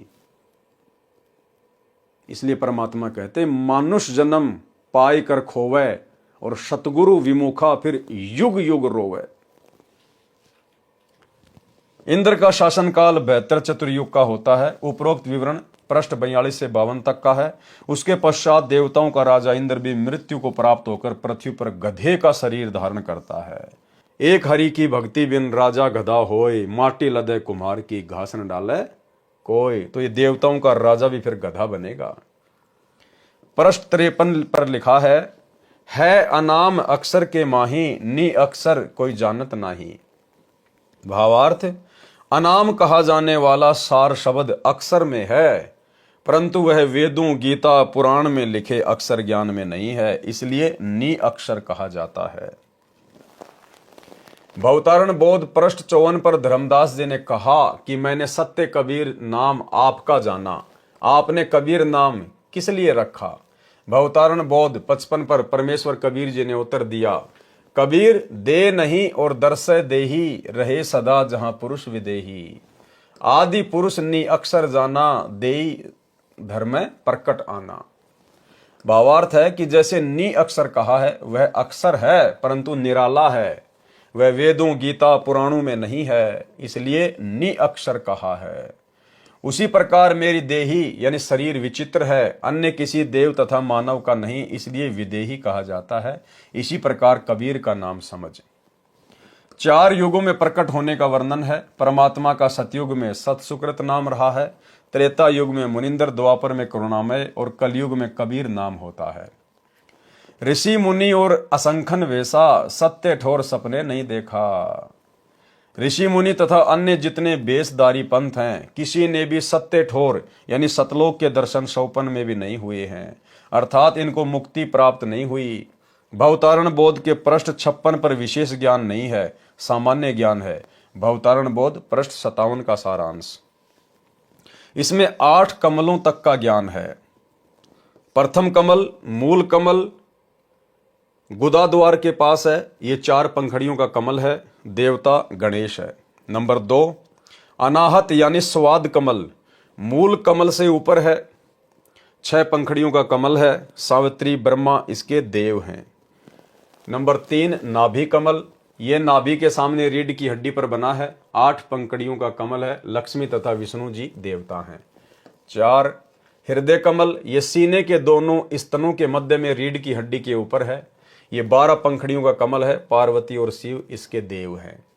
नंबर 5 कंठ कमल, ये गले में रीढ़ की हड्डी पर बना है, 16 पंखड़ियों का है, देवी दुर्गा अविद्याबाई इसकी देव है। नंबर 6 छठा कमल त्रिकुटी के तीर यानी किनारे पर है, त्रिकुटी से पहले है, 3 पंखुड़ियां हैं, परमात्मा कबीर रूप में परमेश्वर देव हैं। 7 सातवां कमल त्रिकुटी में है, इसकी 2 पंखुड़ी काली तथा सफेद है। 8 अष्टम कमल 8वां कमल ब्रह्मांड के माही यानी सिर के ऊपरी भाग को ब्रह्मांड कहा जाता है, उस 8वें कमल की 1000 पंखुड़ियां, इसका निरंजन काल देव है। काल के 21 ब्रह्मांड हैं, 7 सुन हैं, 7 सुरती हैं। 8वें कमल में निरंजन की सुरती यानी साकार शरीर नहीं दिखता, गुप्त है, केवल 1000 पंखड़ियों में ज्योतियां ही दिखाई देती हैं। कमलों का ज्ञान कबीर सागर के अध्याय अनुराग सागर के पृष्ठ 151 पर 8 कमलों का वर्णन है, जो कि हम पहले वीडियो में देख चुके हैं। कमलों का ज्ञान कबीर सागर के अध्याय कबीर वाणी के पृष्ठ 111 पर भी है, वहां पर 9वें कमल का भी ज्ञान है। कृपया कमलों का संपूर्ण ज्ञान पढ़ें इसी पुस्तक में, अनुराग सागर के सारांश में पृष्ठ 151 के सारांश में पृष्ठ 152 से 161 तक। भवतारण बोध पृष्ठ 58 पर सामान्य ज्ञान है। भवतारण बोध पृष्ठ 59-60 का सारांश। परमेश्वर कबीर जी ने गीता अध्याय 7 श्लोक 12 से 15 तथा अध्याय 14 श्लोक 5 वाले तीनों गुणों को स्पष्ट किया है। कबीर रज सत तम तीनों गुण जाना, ब्रह्मा विष्णु महेश बखाना। भावार्थ परमेश्वर कबीर जी ने बताया है कि रजगुण ब्रह्मा है, सतगुण विष्णु तथा तमगुण महेश है। यही प्रमाण मार्कंडे पुराण गीता प्रेस गोरखपुर से प्रकाशित केवल हिंदी सचित्र मोटा टाइप के पेज नंबर 123 पर है। लिखा है कि ब्रह्म काल निरंजन की 3 प्रधान शक्तियां हैं, ब्रह्मा विष्णु महेश, ये ही 3 देवता हैं, ये ही तीनों गुण हैं। देवी पुराण श्री वेंकटेश्वर प्रेस मुंबई से प्रकाशित संस्कृत हिंदी सहित के 3रे स्कंद में 5वें अध्याय के 8वें श्लोक में कहा है, श्री शिव जी ने कहा कि हे मात, यदि आप हम पर दयावान हैं तो मुझे तमगुण, ब्रह्मा को रजगुण तथा विष्णु को सतगुण क्यों बनाया। विवेचन विचार करें पाठक जन, जो ज्ञान पुराणों गीता वेदों में अंकित है, जिसको धर्मगुरु ब्राह्मण नहीं जान सके, उस ज्ञान को काशी वाला जुलाहा कबीर जी जानते हैं। जिनको वे ब्राह्मण अशिक्षित तथा अज्ञानी कहते थे, तो अब कबीर जी को आप क्या कहेंगे। परमेश्वर सर्वज्ञ परमात्मा सच्चा सतगुरु कहेंगे, जगत गुरु कहेंगे और विचार करते हैं। परमेश्वर कबीर जी ने कहा है कि गुरुदेव भगवान कह रहे हैं कि जो ज्ञान तुम्हारे इन्हीं पुराणों में, शास्त्रों में, वेदों में, कतेबों में, और उस ज्ञान को तुम पंडित भी नहीं समझ पाए, और उस ज्ञान को 650 साल पहले कबीर परमेश्वर ने, जिसको तुम अशिक्षित कहा करते थे, नीची जाति वाला कहा करते थे, उन्होंने बता दिया। आज ये सारे शास्त्र उनके ज्ञान का समर्थन कर रहे हैं। तो आप कबीर जी को क्या कहोगे। परमेश्वर सर्वज्ञ परमात्मा, और क्या कहोगे, सच्चा सतगुरु कहेंगे, और क्या कहेंगे, जगत गुरु कहेंगे। तो आज सच्चे सतगुरु की भूमिका कौन कर रहे हैं? सतगुरु रामपाल जी। जगत गुरु की भूमिका कौन कर रहे हैं? सतगुरु रामपाल जी। क्योंकि जगत गुरु कबीर परमेश्वर के अलावा धरती पर दूसरा कोई हो ही नहीं सकता। जाति हमारी जगत गुरु, परमेश्वर है पंथ, गरीब दास लिखित पढ़े मेरा नाम निरंजन कंत। सच्चे सतगुरु की भूमिका, जगत गुरु की भूमिका, तत्वदर्शी संत की भूमिका केवल कबीर परमेश्वर स्वयं ही करते हैं, अन्य कोई नहीं कर सकता। तो आज धरती पर सतगुरु रामपाल जी स्वयं ही जगत गुरु हैं, सतगुरु हैं, तत्वदर्शी संत हैं, यानी स्वयं ही कबीर परमात्मा हैं। तीन देव की जो करते भक्ति, उनकी कभू ना होवे मुक्ति। भावार्थ, परमेश्वर कबीर जी ने कहा है कि जो साधक भूलवश तीनों देवताओं रजगुण ब्रह्मा, सतगुण विष्णु, तमगुण शिव की भक्ति करते हैं, उनकी कभी मुक्ति नहीं हो सकती। यही प्रमाण श्रीमद् भागवत गीता अध्याय 7 श्लोक 12 से 15 तथा 20 से 23 में भी है। कहा है कि साधकों ने त्रिगुण यानी तीनों देवताओं रजगुण ब्रह्मा, सतगुण विष्णु तथा तमगुण शिव को कर्ता मानकर उनकी भक्ति करते हैं। अन्य किसी की बात सुनने को तैयार नहीं है। जिनका ज्ञान हरा जा चुका है, यानी जिनकी अटूट आस्था इन्हीं तीनों देवताओं पर लगी है, वे राक्षस स्वभाव को धारण किए हुए मनुष्यों में नीच, दूषित कर्म, बुरे कर्म करने वाले मूर्ख हैं। गीता ज्ञानदाता ने कहा है कि वे मेरी यानी काल ब्रह्म यानी ज्योति निरंजन की भक्ति भी नहीं करते। उन देवताओं को मैंने कुछ शक्ति दे रखी है, परंतु इनकी पूजा करने वाले अल्प बुद्धियों, अज्ञानियों की ये पूजा क्षणिक सुख देती है। स्वर्ग लोक को प्राप्त करके शीघ्र जन्म मरण के चक्कर में गिर जाते हैं। पृष्ठ 59 की वाणियों में स्पष्ट किया है कि भक्ति उसी की सफल होती है जो काल के लोक में भोले व्यक्ति कुल मर्यादा का बंधन बनाकर रहते हैं। उस लोकलाज यानी कुल मर्यादा से ऊपर उठकर भक्ति करता है। भक्ति करनी चाहिए। स्पष्ट कर दिया गुरुदेव भगवान ने कि लोकलाज में जब तक आप फंसे रहोगे, आप कभी भक्ति सफल कर ही नहीं सकते। क्योंकि भाई और बहनों, सबसे ज्यादा मर्यादा टूटती है लोकलाज के कारण। और ये लोकलाज इस काल के द्वारा फैलाया गया इतना भयंकर जाल है। गुरुदेव भगवान ने बताया कि स्वयं ये विष्णु जब रामचंद्र रूप में आया तो ये भी लोकलाज से बच नहीं पाया। लोकलाज के कारण ही उसने सीता की अग्नि परीक्षा ली कि अयोध्यावासी क्या कहेंगे। लोकलाज के कारण ही एक धोबी के कहने से सीता जी को जंगल में निकाला। तो ये लोकलाज तो श्री विष्णु भी नहीं त्याग पाया। इसलिए लोकलाज सबसे बड़ा रोग है। लोकलाज में आके हम दबाव में आ जाते हैं, शर्मा शर्मी में भक्ति छोड़ देते हैं, किसी का हम लोग भय मान लेते हैं। और गुरुदेव भगवान ने कहा कि लोकलाज ना कीजिए, निर्भय हो रहिए, जय मन चावे राम को तो दशा तंदरिए। और स्पष्ट कर दिया गुरुदेव ने एक छोटे से सत्संग में कि यदि आप लोकलाज करोगे तो ये लोकलाज करना भी आपकी मर्यादा टूटने में आता है, मर्यादा टूटने में। और गुरुदेव ने बताया जो छोटे छोटे बच्चे होते हैं ना, वो लोकलाज नहीं करते। अगर आपके बच्चे उपदेशी हैं और आपके घर पे आपका कोई ऐसा रिश्तेदार आ गया जो नशा करता है, और यदि उसने बीड़ी निकाल ली और बच्चे ने देख ली तो तुरंत टोक देगा, अरे अरे फूफा जी क्या कर रहे हो आप, हमारे घर में बीड़ी नहीं पीते। नहीं नहीं नहीं, बंद करो आप इसको, ये पीना तो कहीं बाहर जाओ। गुरुदेव ने बताया कि बच्चे लोकलाज नहीं करते। इसी प्रकार हम भाई बहनों ने भी लोकलाज नहीं करनी, चाहे कोई रिश्तेदार हो, चाहे कोई भी व्यक्ति हो। हमारी मर्यादा प्रथम है। अगर आपकी आंखों के सामने ऐसा कोई कर्म हो रहा है जो आपकी मर्यादा टूटने का कारण है, तो भाई बहनों ने तुरंत उसको टोक देना है। वो माने ना माने फिर बाद की बात है, लेकिन हमने तुरंत उसको मना करना है कि जी हमारे घर में ये नशा वगैरह नहीं, बीड़ी सिगरेट गुटखा वगैरह नहीं, ये कर्म हमारे घर में नहीं। अगर आप शर्मा शर्मी कर जाएंगे कि मैं बोलूंगा तो ये नाराज हो जाएगा, तो गुरुदेव कहते हैं लोकलाज करना भी मर्यादा खंडित करने में आता है। सुनिए। तो अब ऐसा निर्मल ज्ञान पूरे विश्व में फैलेगा। ठीक है, कोई 2-4-10% कर्महीन इंसान होंगे, वो तो अलग बात है। जहां 90% इंसान ठीक हो जाएंगे, उन 10% की पार पड़े को नहीं, उनकी नहीं बसावेगी, उन्हें सीधा होना पड़ेगा। वो भी सीधे हो जाएंगे, विकार रहित हो जाएंगे, शर्माया करेंगे, लुकते फिरा करेंगे।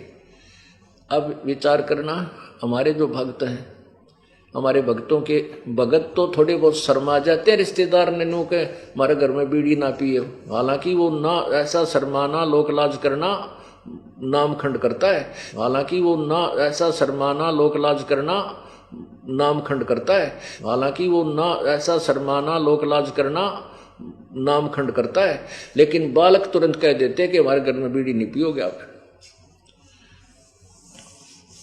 तो फिर वो जो बीड़ी शराब पीने वाले हमारे भक्तों के घर में आ भी जाते हैं तो कहीं छुप के गली में बाहर बैठ के जो कर कहूं कि देखो बालक तना देख ले इनका, आके फिर टोक दे तू बीड़ी पियो है, तो ऐसे डरा करेंगे फिर ये पाप करते हुए, और धीरे धीरे फिर ये बुराई छूट जाएगी, एक दूसरे को देख कर छोड़ेंगे। तो भाई बहनों, हमने लोकलाज बिल्कुल नहीं करनी है। हमारी मर्यादा प्रथम है, हमारी भक्ति प्रथम है, ये समाज प्रथम नहीं है, रिश्तेदार प्रथम नहीं है, हमारी भक्ति और मर्यादा प्रथम है। पृष्ठ 60 पर सामान्य ज्ञान है। भक्ति करे मुक्ति फल पावे, हमरे सत्य लोक में आवे। भवतारण बोध पृष्ठ 61-62 पर वाणी है।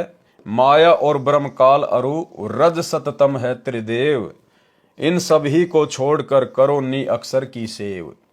भावार्थ, दुर्गा देवी तथा काल ब्रह्म तथा तीनों देवताओं को इष्ट मानकर भक्ति त्याग कर नी अक्षर यानी पूर्ण परमात्मा की भक्ति आदि नाम सार नाम से करो। कबीर सागर के अध्याय भवतारण बोध का सारांश संपूर्ण हुआ। सत साहेब। अध्याय मुक्ति बोध का सारांश, पेज नंबर 324। कबीर सागर में 20वां अध्याय मुक्ति बोध पेज नंबर 63 पर है। पृष्ठ 63 पर आदि नाम की महिमा है। कबीर साखी पद बोले बहुवानी, आदि नाम कोई बिरला जानी। वो जो आदि नाम है ना, जो सार शब्द है, उसके बारे में तो कोई बिरला ही जान पाता है, कोई बिरला ही, क्योंकि सब अपने गुरु को नहीं पहचान पाते, सभी अपने गुरु को परमात्मा के रूप में नहीं लेते, सभी अपने गुरु को अपना इष्ट नहीं मान पाते। इसीलिए तो गरीबदास जी महाराज जी ने कहा है कि दास गरीब कहे नर लोई, और सतगुरु चीने बिरला कोई। सतगुरु को तो कोई बिरला ही होंगे जो पहचान पाएंगे। जिस प्रकार से आज गुरुदेव के विशेष आशीर्वाद से हम सत्सेवक भाई बहनों ने सतगुरु को पहचान लिया है, सार शब्द को पहचान लिया, अपने मालिक को पहचान लिया है, और हम उनके साथ में वही व्यवहार, वही आध्यात्मिक क्रियाएं कर रहे हैं जो क्रिया परमेश्वर के साथ की जाती है। इसलिए भाई और बहनों, यहां कहा जा रहा है, कबीर साखी पद बोले बहुवानी, आदि नाम कोई बिरला जानी। आदि नाम निज सार है, बूझ लियो हो हंस, जिन जान्या निज नाम को अमर भये ते वंश। आदि नाम निज मंत्र है, और मंत्र सब छार, कहे कबीर निज नाम बिना बूढ़ मरा संसार। मुक्तिबोध पेज 64 का सारांश है। आदि नाम नी अक्षर सांचा, जाते जीव काल सो बाचा। नी अक्षर धुन जहां होई, ताही जपे नर बिरला होई। जाके बल आवे संसारा, ताही जपे नर हो भव पारा। गुप्त नाम गुरु बिन नहीं पावे, पूरा गुरु हो सोई लखावे। सार मंत्र लखे जो कोई, विष दर मंडवा निर्मल होई। आदि नाम मुक्तामणि सांचा, जो सुमरे जीव सबसों बाचा। आदि नाम निज सार है भाई, जम राजा ते ही निकट न आई। जब लग गुप्त जाप नहीं जाने, तब लग काल हटा नहीं माने। गुप्त जाप धवनी जहां होई, जो जन जाने बिरला कोई। मूल मंत्र जेहि पुरुष के पासा, सोई जन को खोज ले दासा। सार मंत्र मूल है, ओ सब शाखा, कहे कबीर मैं निज के भाखा। लिखो न जाए कहो न पारा, है अक्षर में जो पावे निर्वारा। लिखो न जाए लिखा में नाही, गुरु बिन भेंट न होवे ताही। ये सार शब्द के विषय में बताया जा रहा है कि सार शब्द का जाप कैसे किया जाता है, सार शब्द को कौन जप सकता है, सार शब्द को कौन दान कर सकता है। उपरोक्त वाणी जो पृष्ठ 63-64 पर लिखी है, उनका भावार्थ है कि साखी तथा शब्द आदि बहुत संत गाते हैं, समझाते हैं, परंतु आदि नाम यानी सार शब्द कोई बिरला ही जानता है। आदि नाम मोक्ष का खास मंत्र है, अन्य मंत्र सब राख हैं, मोक्षदायक न होने से व्यर्थ हैं। आदि नाम ही निज मंत्र है, उसके जाप बिना सर्व प्राणी डूब मरे हैं। यानी संसार के जन्म मरण के जाल में फंसे हैं, कष्ट उठा रहे हैं। आदि नाम कहो, उसे नि अक्षर कहो, ये सच्चा नाम है, इसी से काल से बचा जा सकता है। अब क्या कह रहे हैं परमात्मा, नि अक्षर यानी सार शब्द के जाप से सुमरण करते समय जो अंदर आवाज होती है, यानी जब सार शब्द का सुमरण किया जाता है तो गुरुदेव कह रहे कि अंदर एक ध्वनि होती है, एक आवाज होती है। उस आवाज को कोई बिरला ही सुन पाता है। यानी उस विधि से सार शब्द का जाप, आदि नाम का जाप कोई बिरला भगत ही करेगा, कोई बिरला भगत ही। नि अक्षर यानी सार शब्द के जाप से सुमरण करते समय जो अंदर आवाज होती है, सुमरण करते समय उस पर ध्यान रखना चाहिए। ऐसे कोई बिरला ही जाप करता है, कोई बिरला ही जाप करेगा। अब यहां तो ऐरे बैरे नत्थु गैरे को इन आश्रमों में 25-25 हजार रुपए के चक्कर में, 1-1 लाख रुपए के चक्कर में सार नाम, सार शब्द आलू टमाटर की तरह बांट दिया गया। अब परमात्मा कहते हैं वो सार शब्द तो केवल सतगुरु ही दे सकता है। सतगुरु उसकी विधि बताएगा, उसकी विधि कोई अन्य जानता ही नहीं, कोई बता ही नहीं सकता, कोई दे ही नहीं सकता, अन्य कोई अधिकारी नहीं है कोई। और सतगुरु जो विधि बताएगा उससे सुमरण से उसमें ध्वनि प्रकट होगी। उस विधि से कोई बिरला ही होगा जो उस सार शब्द का जाप करेगा। और इन आश्रमों में आ जाओ, एक एक पाठ के चक्कर में ले जाओ।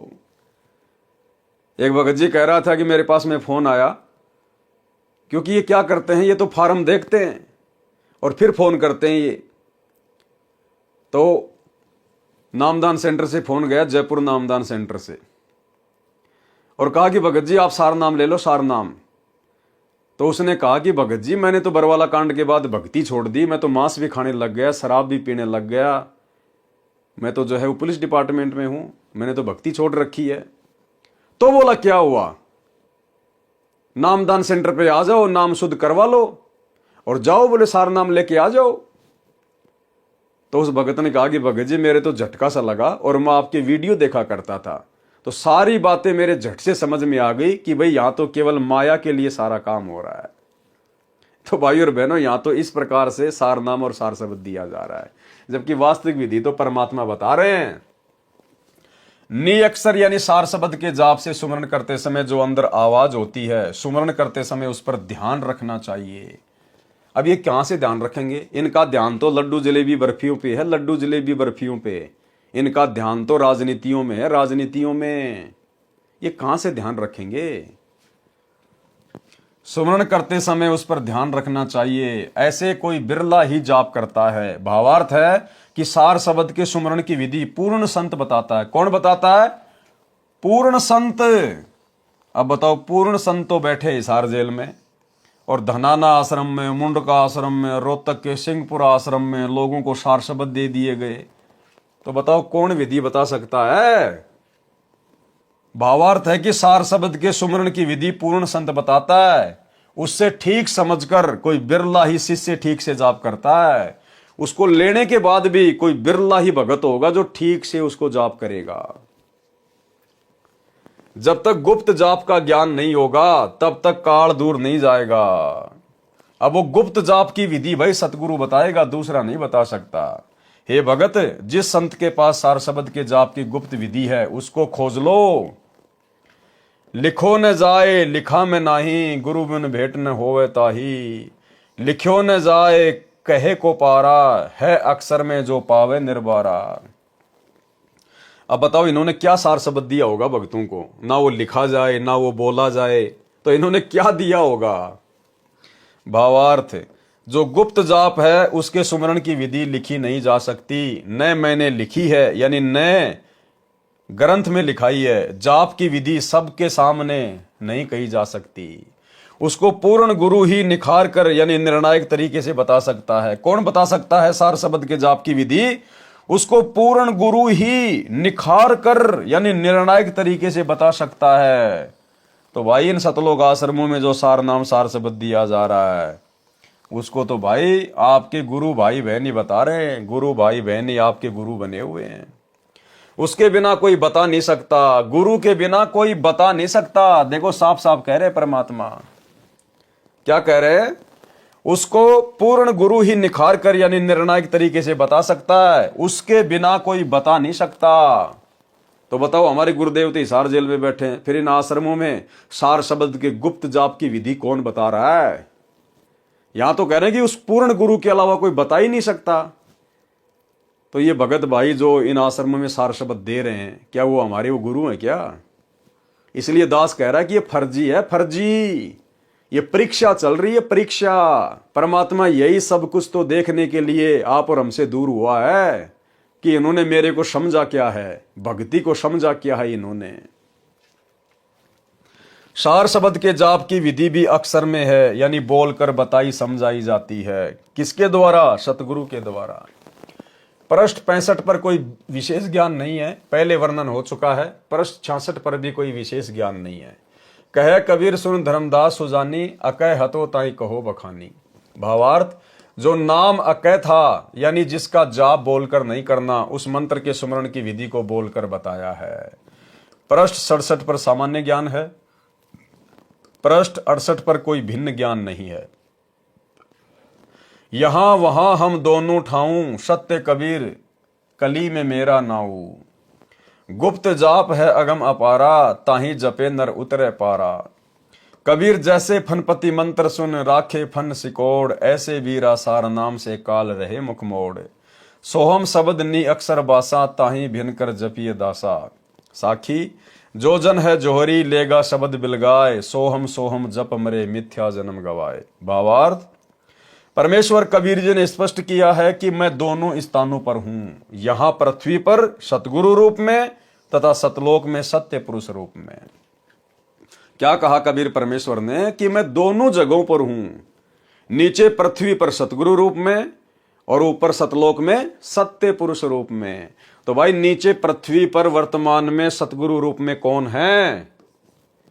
कौन है? सतगुरु रामपाल जी। तो कौन हुए सतगुरु रामपाल जी? स्वयं सत्य पुरुष, स्वयं कबीर परमात्मा।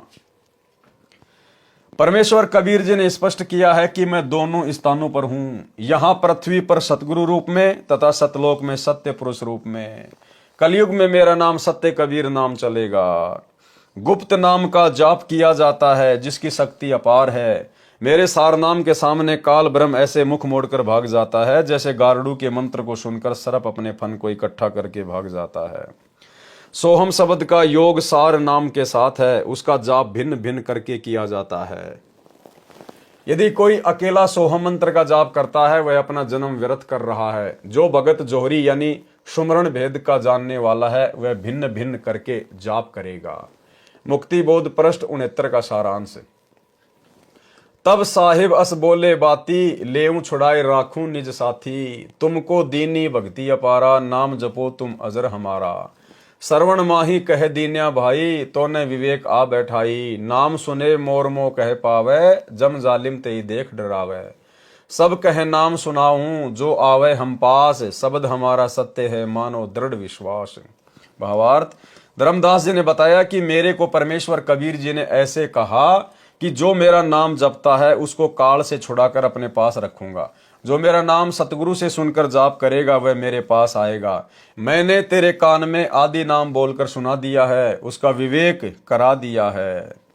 जब मैं कबीर परमेश्वर तेरे को नाम दान का आदेश दूंगा, तब वह सार नाम अधिकारी को नाम सुनाओ। इस बात का विश्वास रख धर्मदास, हमारा मोक्ष मंत्र सत्य है। पृष्ठ 70 पर सामान्य ज्ञान है। मुक्ति बोध पृष्ठ 71 पर। जिन जिन नाम सुना है काना, नरक न परे होई मुक्ति निदाना। आदि नाम जय श्रवण नाही, निश्चय सो जीव जम घर जाई। अक्सर गुप्त सोई में भाखा, और शब्द सवाल अभिलाषा। भावार्थ, परमेश्वर कबीर जी ने कहा कि जिन जिन के कान में सार नाम पड़ा है, यानी जिनको सार नाम सुनाया गया है, जैसे कई भगत आसपास बैठे हों तो सार शब्द कान में सुनाया जाता है। जब अधिक भगत सार नाम लेने वाले हैं तो ऊंचा बोलकर सुनाया जाता है, वह भी कान में सुनाना ही कहा जाता है। जिन जिन ने नाम सुन लिया यानी प्राप्त कर लिया, वे काल जाल में नहीं रहेंगे, वे नरक में नहीं गिरेंगे, उनकी अवश्य मुक्ति होगी।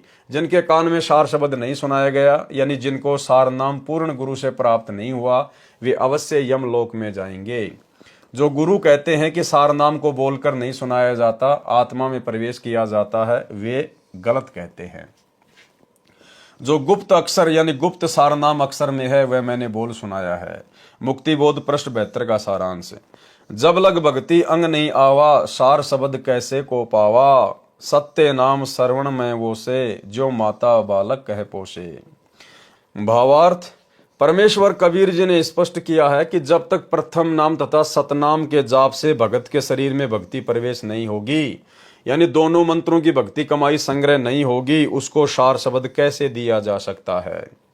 सत्य नाम जो 2 अक्षर का है उसको भी बोलकर सुनाया जाता है, कान में सुनता है, यानी सब मंत्र कहे और सुने जाते हैं। नाम के जाप से आत्मा को ऐसे बल मिलता है जैसे बालक का माता के दूध से पोषण होता है। मुक्ति बोध का पृष्ठ 73 का सारांश। इस पृष्ठ पर भी सामान्य ज्ञान है। जब लग सार नाम गुरु नहीं बतावे, तब लग प्राणी मुक्ति नहीं पावे। जब लग सार नाम गुरु नहीं बतावे, अब बताओ, यहां तो हमारे गुरु भाई बता रहे हैं इन आश्रमों में, तो सार नाम बिन सीप बिन मोती, उपज खपे बिना हर खेती। आदि नाम है अक्षर माही, बिन गुरु नरक छूटे नाही। सोहम में नी अक्षर रहाई, बिन गुरु कौन दे है लखाई। भावार्थ, जब तक शिष्य सार शब्द को प्राप्त करने योग्य नहीं होता तो उसको सार शब्द नहीं दिया जाता। जब तक सार शब्द नहीं मिलेगा तब तक मोक्ष नहीं हो सकता। आदि नाम अक्षर में है और उसको गुरु से प्राप्त किए बिना काललोक का नरक का जीवन नहीं छूटता, यानी मोक्ष प्राप्त नहीं होता। सोहम शब्द के साथ सार शब्द का संयोग है, उसको गुरु ही शिष्य को बताता है, अन्य किसी को तो सार शब्द का ज्ञान भी नहीं होता। देखो क्या कह रहे हैं गुरुदेव, उस सार शब्द को कौन बताता है, उसको गुरु ही शिष्य को बताता है, अन्य किसी को तो सार शब्द का ज्ञान भी नहीं होता।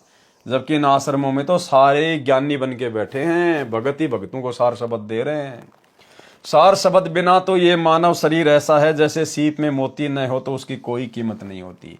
इसी प्रकार मानव शरीरधारी प्राणी सार शब्द बिना व्यर्थ जीवन जीता है। मुक्ति बोध पृष्ठ 74 का सारांश। इस पृष्ठ पर भी सामान्य ज्ञान है जो पूर्व के अध्याय में वर्णन किया जा चुका है। इससे वाणी लेकर सार निकालता हूं। जाको है गुरु का विश्वासा, निश्चय जाए पुरुष के पाशा। अक्षर आदि निज नाम सुनाऊं, जना मरण का भ्रम मिटाऊं।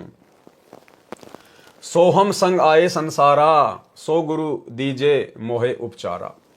पृष्ठ 75 का सारांश। इस पृष्ठ पर भी सामान्य ज्ञान है, कुछ वाणी लेता हूं। सार नाम को नियक्षर इसलिए कहा है, अकय अनाम पुरुष जब रहे हूं, नाम नियक्षर तासे भय हूं। आदि नाम का सुमरण किया जाता है। आदि नाम को सुमरे कोई, सुर नर मुनि इंद्र वश होई। 5 25 3 गुण एक महल में राखे। आदि नाम अनभय उचारो, तन मन धन सो चाख। शब्द रूप हम हो आए, हम ही होय कड़िहार कहाए। शब्द रूप हम हो आए, परमात्मा कह रहे हैं कि शब्द रूप में, सतगुरु रूप में, कड़िहार यानी सतगुरु रूप में हम स्वयं ही आते हैं। पृष्ठ 74 की वाणियों का भावार्थ। जिनको गुरु जी पर विश्वास है उनको परमेश्वर प्राप्ति अवश्य होती है। आदि नाम सुनाकर यानी आदि नाम की दीक्षा देकर जरा यानी वृद्ध अवस्था तथा मरण का भी भ्रम यानी शंका समाप्त कर दूंगा। सोहम शब्द के साथ काल लोक में फंसने के कारण सोहम शब्द का अर्थ जीव भी है। हम अपने मालिक से बिछुड़े तो जीव संज्ञा में आ गए। सतलोक में हंस रूप में थे, यानी यहाँ के ब्रह्मा विष्णु शिव से भी उत्तम स्थिति में थे। अब सोहम नाम अक्षर पुरुष का जाप भी है। अब इस जाप को करके ऊपर उठेंगे, ये उपचार है। जन्म मरण के रोग से ग्रस्त आत्मा का उपचार सोहम तथा आदि नाम के सहयोग से होगा। पृष्ठ 75 की वाणियों का भावार्थ। परमेश्वर कबीर जी ने स्पष्ट किया है कि सार नाम अर्थात आदि नाम को नियक्षर इसलिए कहा जाने लगा, परमेश्वर जब अकय तथा अनाम स्थिति में थे तो उनका नियक्षर नाम पड़ा। अब वह कबीर रूप में है तो आदि नाम सार शब्द कहा गया। भाव एक ही है। अन्य वाणियों में स्पष्ट है कि सार नाम का सुमरण किया जाता है।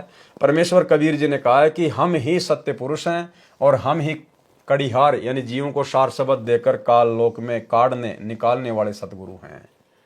सत्य पुरुष खुद ही सतगुरु की भूमिका करते हैं, कड़िहार की भूमिका करते हैं। कड़ीहार कौन होता है? जीव आत्माओं को यहां से काटने वाला। काटना राजस्थान और हरियाणा में कहते हैं निकालना। काड़ लोक से आत्माओं को काटना, निकालना। तो सतगुरु स्वयं ही सत्य पुरुष होता है। परमेश्वर कबीर जी ने कहा है कि हम ही सतगुरु हैं और हम ही कड़ीहार यानी जीवों को सार शब्द देकर काड़ लोक से काटने यानी निकालने वाले सतगुरु हैं। मुक्ति बोध अध्याय के पृष्ठ 76 से 80 तक सामान्य ज्ञान है तथा पहले के अध्याय में वर्णन हो चुका है। कबीर सागर के अध्याय मुक्ति बोध का सारांश संपूर्ण हुआ। सत्य साहेब। तो भाई और बहनों, आज की वीडियो में हम केवल इतना ही लेंगे।